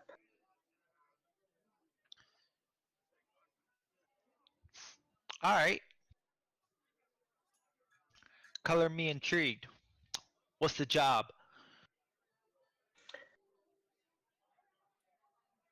We've got various errands that we're going to be running. Right now, we just need deckhands to help us get from point A to point B.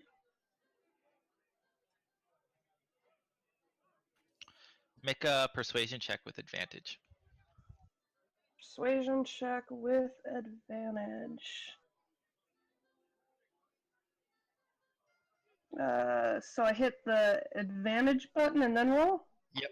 And then roll. Okay. Persuasion. Do I win? They nod. They're like, "I always wanted to work for that she-bitch of the skies. We'll hire on for you. What's the rate you're paying?" Now we negotiate. What are you looking at? I don't know your tell me about your experience. What are you looking for? And we'll see if your experience and your desired pay mesh up with what we're looking for.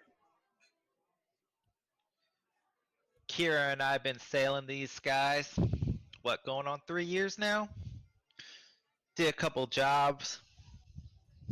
Red Hand Eric flew down, chilled out with Black Tom, did a few smash and grabs, couple smuggling jobs. Got some skills working the decks, ropes, sails. Do most of anything around the ship, mending, repair, trimming. Kira got a little bit skill on the guns. Not that great, but she knows how to work them. Got into a nasty fight with some Empire bastards about 4 or 5 months back. Here, so that should tell you something, right? You're still here. That We definitely says hire a on lot. 3 gold a day. 3 a day. We were And a share looking of the loot. more. We were looking more along the lines of 2 a day, with the potential to participate in activities that would definitely gain you a portion of any loot.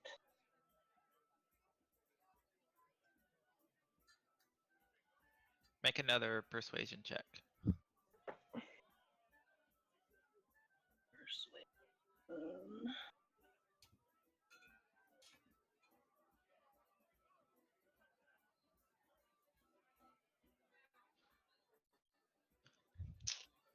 You got yourself 2 new deckhands. Excellent. And you said it was Kira and your name was? Jace. Got it. Well, Kira and Jace, when you are finished with your beverages, I'd love to introduce you to Drazar and Belina, who are with me now.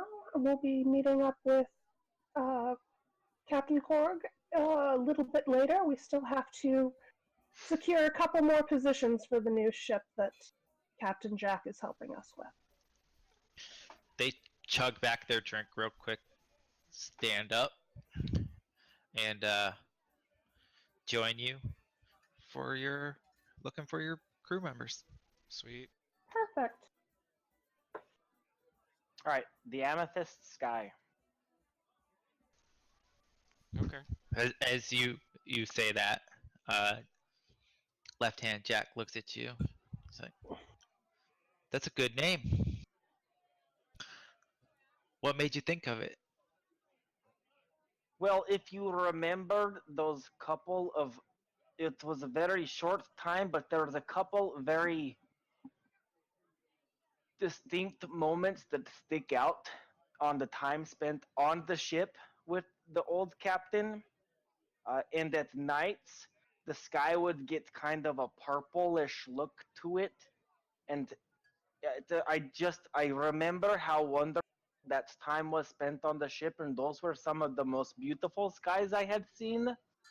And so I picked a gem that was of that color and reminded me of that sky and that time. Who knew you were a fucking poet, Korg?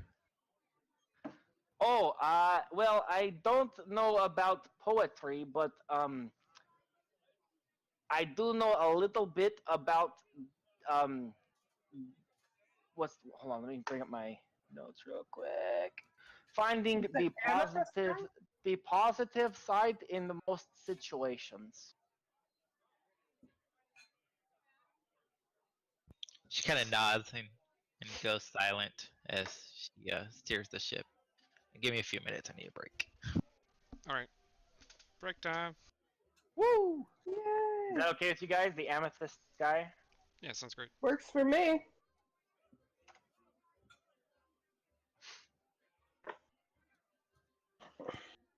Sure thing. I am not used to playing charismatic characters. Me either. Yeah. I'm super charismatic. I don't know what your guys' problem is. Every single character I've ever built has always been either stronger on the intellectual aspects or the physical aspects. Charisma is hands down always my bottom number, and with this character, it's my top. And I'm just, it's amazing how that changes some roles. Yeah.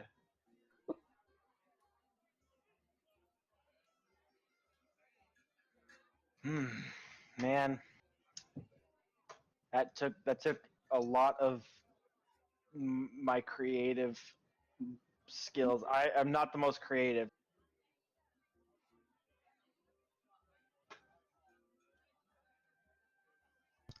Alright, I'm back. Okay. Alright, where are you guys headed next? To pick them We're up. off to see. We've got to go locate engineer and ship surgeon. Yep. The ship surgeon was like 2 blocks down. If we want to head there. Works for me. Those You will guys fall head under expert crew. you guys head down. You're starting to people start to move out of your way on the streets as you kind of meander with your crew. These swarthy pirates, they kind of swagger down the street. They've all kind of got an assortment of weaponry upon them as they move down, and there's kind of a serious cast as people kind of mutter as you go through, and you come across this what looks like it was probably once a whitewashed building, but it's kind of flecked and faded with age. And there's just this scrawl across it that looks like this veneration towards the aspects themselves. And people kind of hustle in and out. It's like a mini rundown, crappier version of the House of Healing that you saw back in Duskfall. You got this one, Belina? I suppose. We're looking for which one are we trying to pick up now? The cook or This is the medic. The medic. I suppose. Want to entertain our crew out here? I can go and speak with medic and see.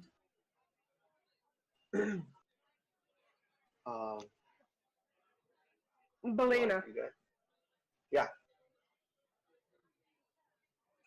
check your board. My board. Let us chat a bit. Ah. Yeah. Let us chat a bit. All right. So, I head inside. As you head inside, you see several people kind of milling around. There's some card games going on at some of the tables. People moving around. There's people moving in similar robes, venerating the aspects like you saw at the previous house, but more people here dressed more kind of casually as they mill about the area.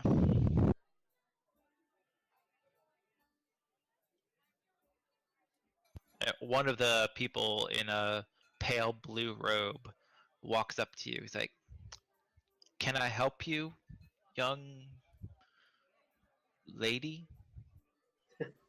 Indeed, lady. I'm a crew member on a vessel that we're eager to depart, and we would very much like to hire a ship's medic, if that would be at all possible.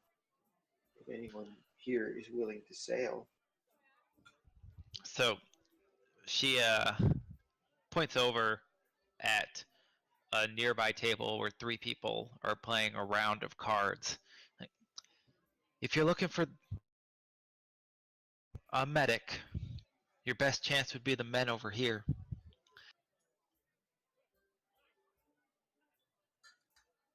All right. Thank you.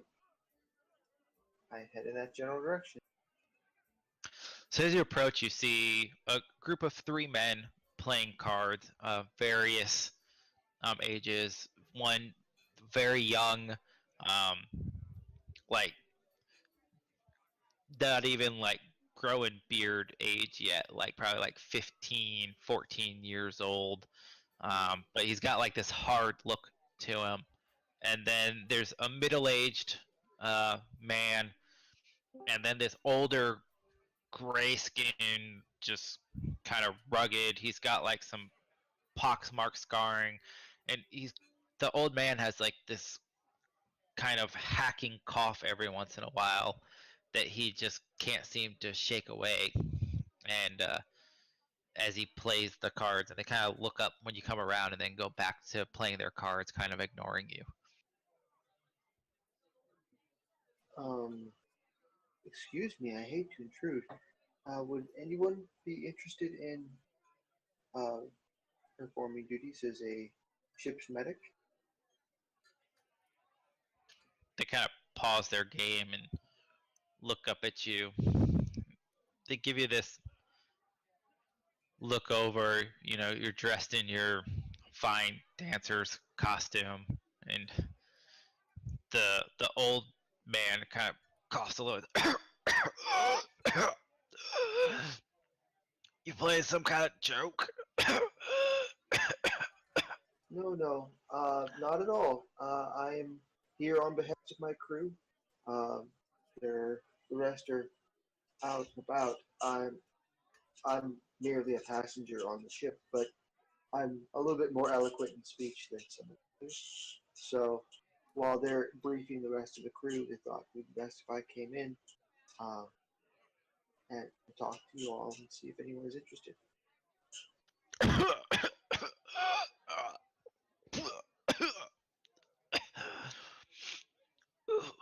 Who you sailing with? Currently,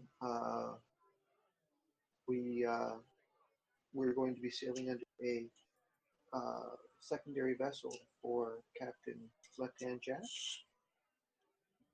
And as you say Left Hand Jack's name, the kid's eyes kind of grow a little wider as he looks at you, and the old man and the middle-aged man kind of like look away a little bit, and the middle-aged one kind of speaks up for the first time. He's like, "Don't want nothing to do with that she bitch. No, ain't right. She on a quest. Gets a lot of people hurt, killed. Ain't right to run a crew like that." Well, we won't be serving directly under her. She's helping us acquire our own vessel.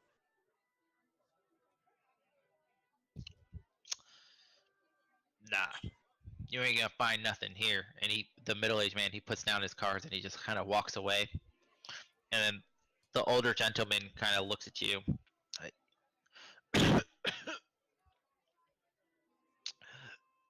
I sail with you. I ain't. My sailing days are over.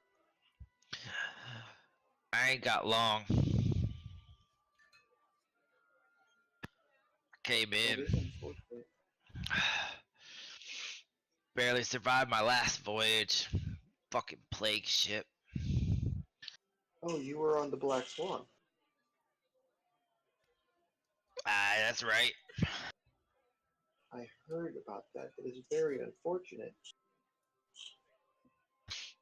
Ain't nothing unfortunate about it. Fuckers. Looted shit that shouldn't be looted. Desecrated. Ancient fucking tomb. Cursed everyone.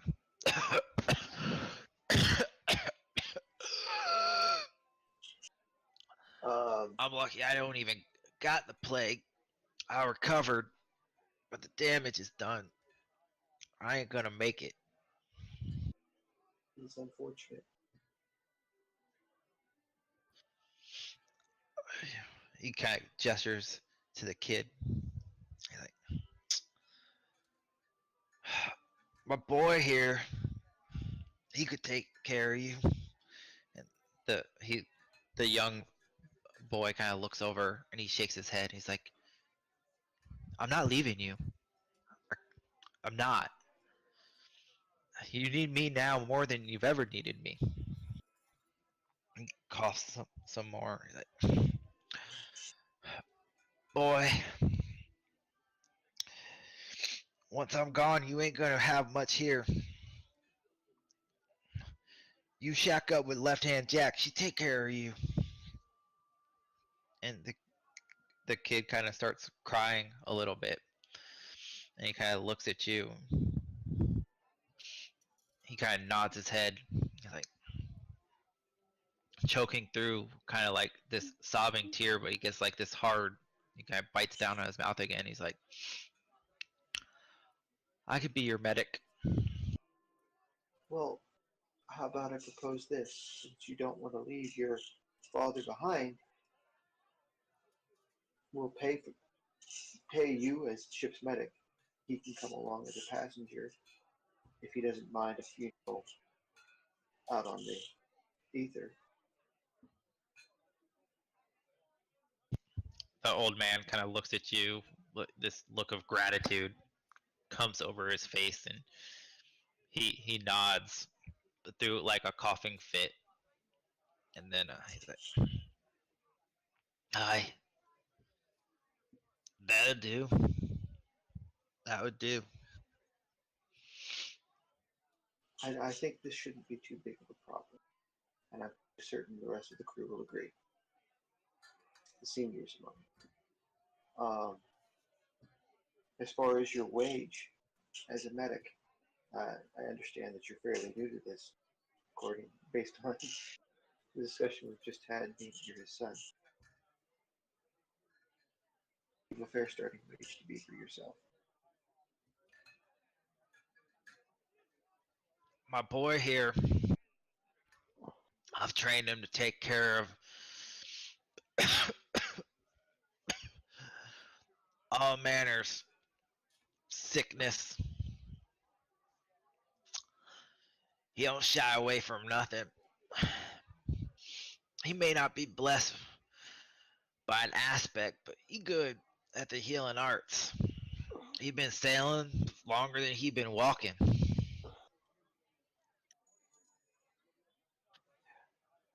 Well, I that's good to sailed hear. on the old ship. My rate that was 8 gold a day, and I got 5% of the loot. Now my boy, he ain't worth all that. And the kid guy gets mad, and he looks at his dad. He's like angry, but he just keeps talking. Take him on board. Half my rate. You'd be doing me a favor. I think that would be fair.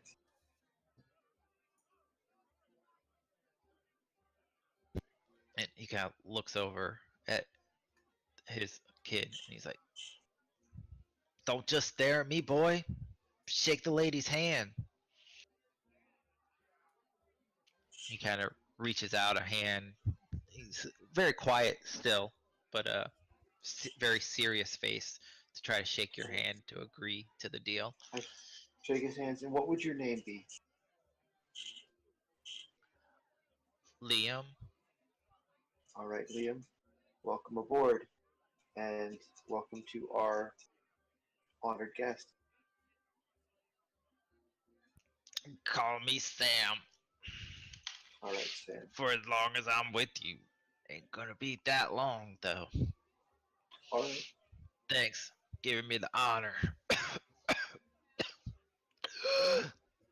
of a burial in the skies. It's shouldn't be a problem. Thank you very much. Um, if you care to come with us as we go and gather up your things, and we'll be heading to meet up with the rest of the crew. What's the name of your ship? We'll just meet you there. Unfortunately, like I said, Captain Jack was helping us start off our ship. She went with our soon-to-be captain um, to go acquire the new vessel. So we don't have it named yet, but once we have it together, we'll be there. I can come back and get you once we're ready to set off, if you would Yeah, prefer. you do that. We'll be here. All right. You just come All get right. us when you're ready to go. So be it. We'll be back to get you when we're ready to set sail. Make your preparation. See you as soon as possible. All right. I go ahead and depart, and I relay the information to Drazar and Johanan. You mean you Okay. hired a plague-ridden old man? He's not plague ridden. He's already been cleared of the plague. However, he's already been severely affected and is not going to last. And no, we won't be paying him. We're paying his son as the medic. He's just going to be coming along as a guest until he passes on, which probably won't be that long. Okay. Korg. All right. Yes. So you and Left Hand Jack managed to steer the vessel to a more hidden away dock area, and she Okay. ties it up. She's like, "I'll meet you back at my house. You go join the rest of your buddies. They should be done recruiting by now. It's been close to an hour." Okay. Then I'll go find my friends. All right. So the only thing we have to find is the engineer. Yep. And I didn't even think about it. I should have asked the guy if he was from the Black Swan, if he knew what happened to the engineer. Let me go do that real quick.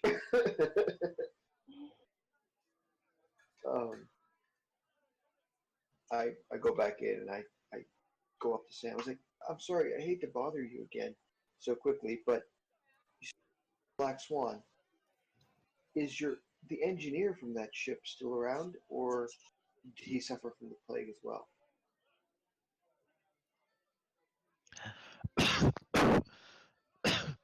Last I knew, he's still on the ship. He's still, Still on the ship. I don't know if he's still alive. Plague took him right when we were getting ready to come in, so he's quarantined. Couldn't come into town. It ain't a fast moving disease. If you got away, I don't know. I couldn't treat it. There's something strange about it. Fucking cursed idol or some shit infecting people. Might be able to save him if you could get rid of that. Well, I can try, I suppose. This ship, Give me man. the information. They let you go on. You watch out. It drives the crew. Drives people insane. Start bleeding from their eyes. Coughing up stuff. They die. They don't stay dead. Ship is cursed.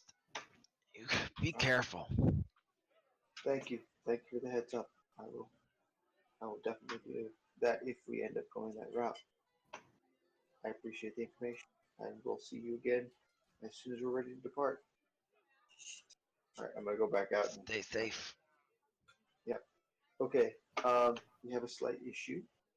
The engineer we were planning on looking into is currently quarantined on the Black Swan. And Korg, you see these your party members now, kind of talking in the street with a bunch Okay. of new people. Okay. Oh, hey guys, look over. It's me right here. You see, I am right here. I found you. Hey, Korg. Cord, you have a ship? Yes, we have a wonderful ship ready to go. What's it called? We're going to call it the Amethyst Sky. All right. Sounds great. That is good. All right. We're just missing an engineer for the Magitech engine. Did I notice if it was we- like I can't remember. Was this a balloon one or was this a? So it has a balloon for lift, but it did have an engine to help with thrust. Okay. So Oh. we have a lead on a possible engineer, but he's on a quarantine. Oh. Well, that's not good. He's quarantined. Yes, it means that there's a sickness on board, and they don't want it to get off. Wait. On the board, like there is a sickness on like the boards. No, you worked on a ship before. On board a ship means So when you're No, several of your on the board. several of your newly hired crew members have heard you reference that this man is Korg, who you've called the captain, and they start muttering amongst themselves.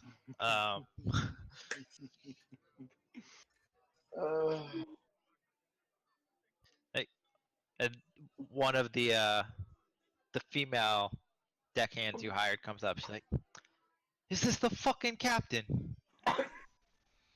Oh, you don't want to start there. You do not want to ruin his day. Okay? Wait. Where? He's a fucking idiot. Oh, don't go there. Wait. Who are you?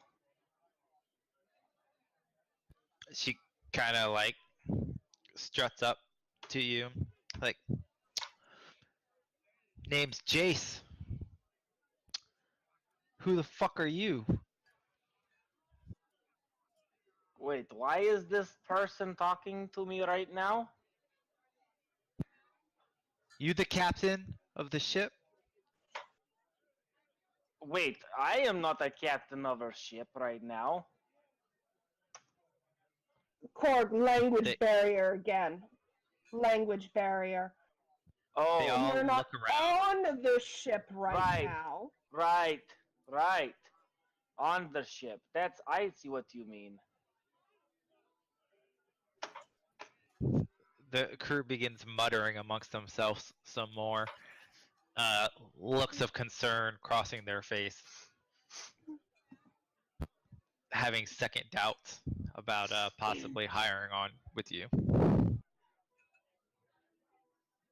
So, addressing the new people, I explained to them that, as is obvious, Korg is from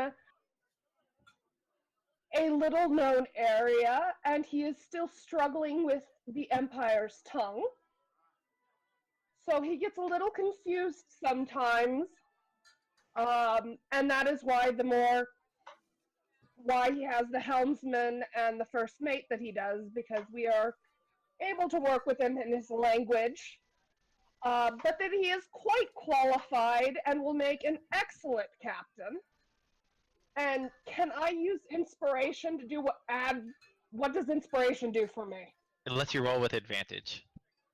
Because I just noticed I have a little star, and I think that means yeah. So I'm gonna go ahead and use it. Yep, and roll a persuasion check with advantage.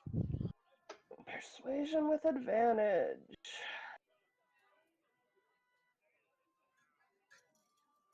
Woo! Wow. I'm convinced. The muttering kind of dies down, and they kind of nod. And you're explaining all this, and you even like go so far. You speak a little bit in primordial, which Korg and Jozar both also like understand. Like, Oh, yeah. and then they're like, oh, this strange language. It's just like nonsense words or whatever, but they don't know that, and they're just totally convinced, and they nod along, and they're like, okay, like, and they're like all on board. I'm convinced. I'm convincing enough that Korg even thinks he's an intelligent and competent captain. He's like, what she said. You heard the first mate. I'm your No. helmsman. Or the helmsman. You heard the helmsman. Yeah, that's your role. Sorry. You heard the helmsman. Now, let's find this engineer, and we'll be on our. Yes. You guys make your way down the dock. You're keeping your crew with you as you do this. No, I could tell someone where the ship is if you want to take. have you put the new name on the ship yet? No. I think it would be.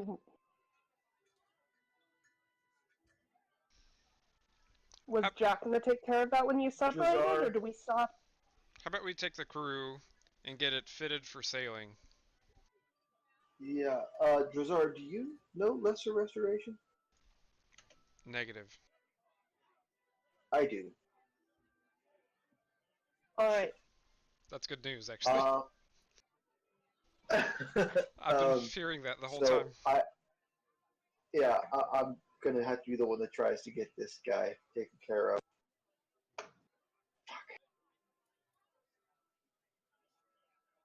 Alright, Drazar, Korg.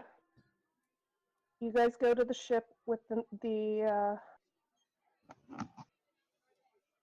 new recruits and get everything set up and ready to roll. Selena and I will go attempt to secure us an engineer. Okay. If he's alive. Perfect. We'll do that then. Let's go. Thank you, Captain. So, minor DM intervention. I just want to remind everyone that Bellino was told that the dead don't stay dead on the ship. This is true. I don't know if she relayed that to the party, but She did not. Oh, I did not want to say it in front of all of the new people. Alright, so as you guys split the party, with Belina and Johanan preparing to go to the plague-cursed undead death ship, well, would have been nice to know that ahead of time. Yeah. I'm telling you now. No, you didn't. I'm telling you The DM now. told us, and you already split. I'm telling Johanan. I did not know I'm telling that. Johanan. You got Darkstorm with you too, Quink. Yeah. Okay, good. Right. We got Darkstorm with us. Right. Wink. But would you guys Right. like to not split the party? Yes. But we gotta do something with the crew. How about they just head back to the tavern, and we'll be by to pick them up later. Sounds great. Korg with the plans. all right. All right, change of plans, because I want to personally meet this mechanic for our ship. It's very important. You guys, you will go back to the inn that is currently named Slipping. Substituting in a location. The goat's backside. The Goat's Backside Inn tavern place. We will meet you there in Rafu as soon as we talk to a working mechanical person.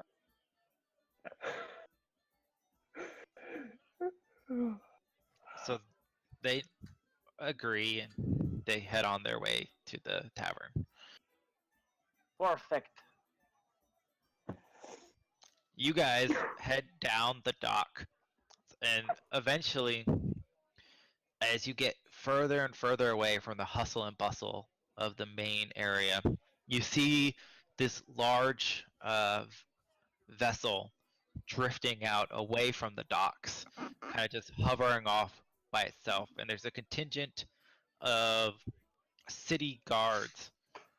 Nobody here wears Empire colors, but they definitely have like a kind of uniform appearance, chainmail, sabers at their side, helms, and just this patch of like a skull with like a single saber across it.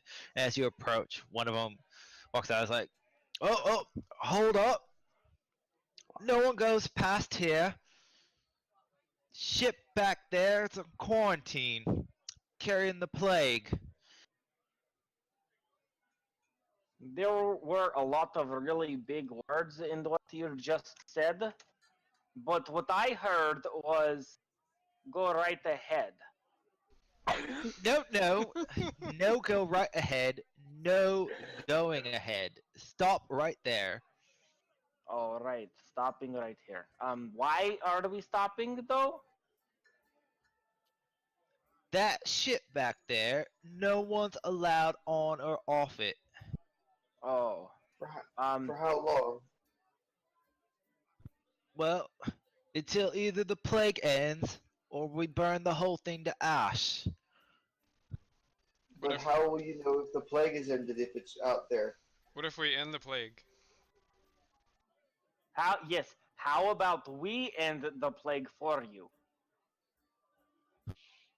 Looks you over. He's like, we had some of the best medics try to end the plague. Most of them died.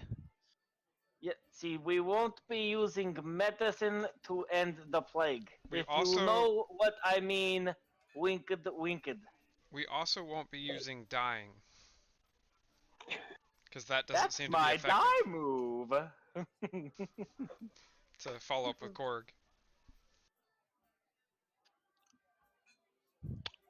You think you can end the plague on the ship? Oh, I am very confident that I can end the plague on one ship. That is I- not the problem. What will you give Our us main if we do? purpose is to go and get the engineer. Shh. But Shh. what? What? The rabbit didn't say anything. Let us chat a bit. He looks around. He's like, if you want to go on the ship, I'll let you go. But you gotta know, there ain't no coming back. Unless you can prove you ain't got the plague. And Wait, then how can I prove to you that I did not can capture a plague disease? Well, we'll know. Signs happen fast. Start bleeding from your eyes. Nasty shite. Oh. We got a Bleeding couple from- people here. They can detect it. He holds up like this metal like cylinder and like this here fancy gadget. Consensus someone got the plague or not. Oh, it does look fancy. I believe him. Well, we will take care of your plague problem, and then you can use your. what do we get in return if we take care of the plague?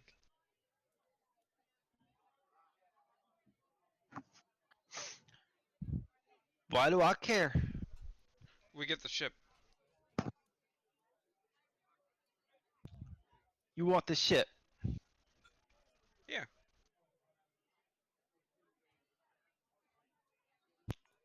Ain't my fucking call. Gotta talk to the city council, I guess. I'm just a fucking guard. I don't give two shits. You can get on it. Go drive it up some aspect blast arsehole. Ain't my problem. You just ain't coming in town with it. Alright.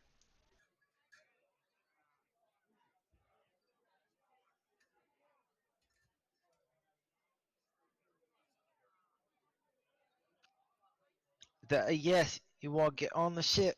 Yep. The five of you. What do you guys think?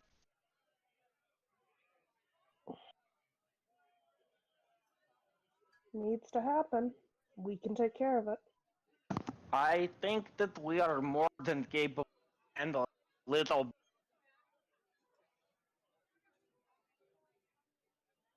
So It's your funeral. He stands aside and gestures. There's a small, kind of rowboat-sized boat there with like a Magitech trolley motor.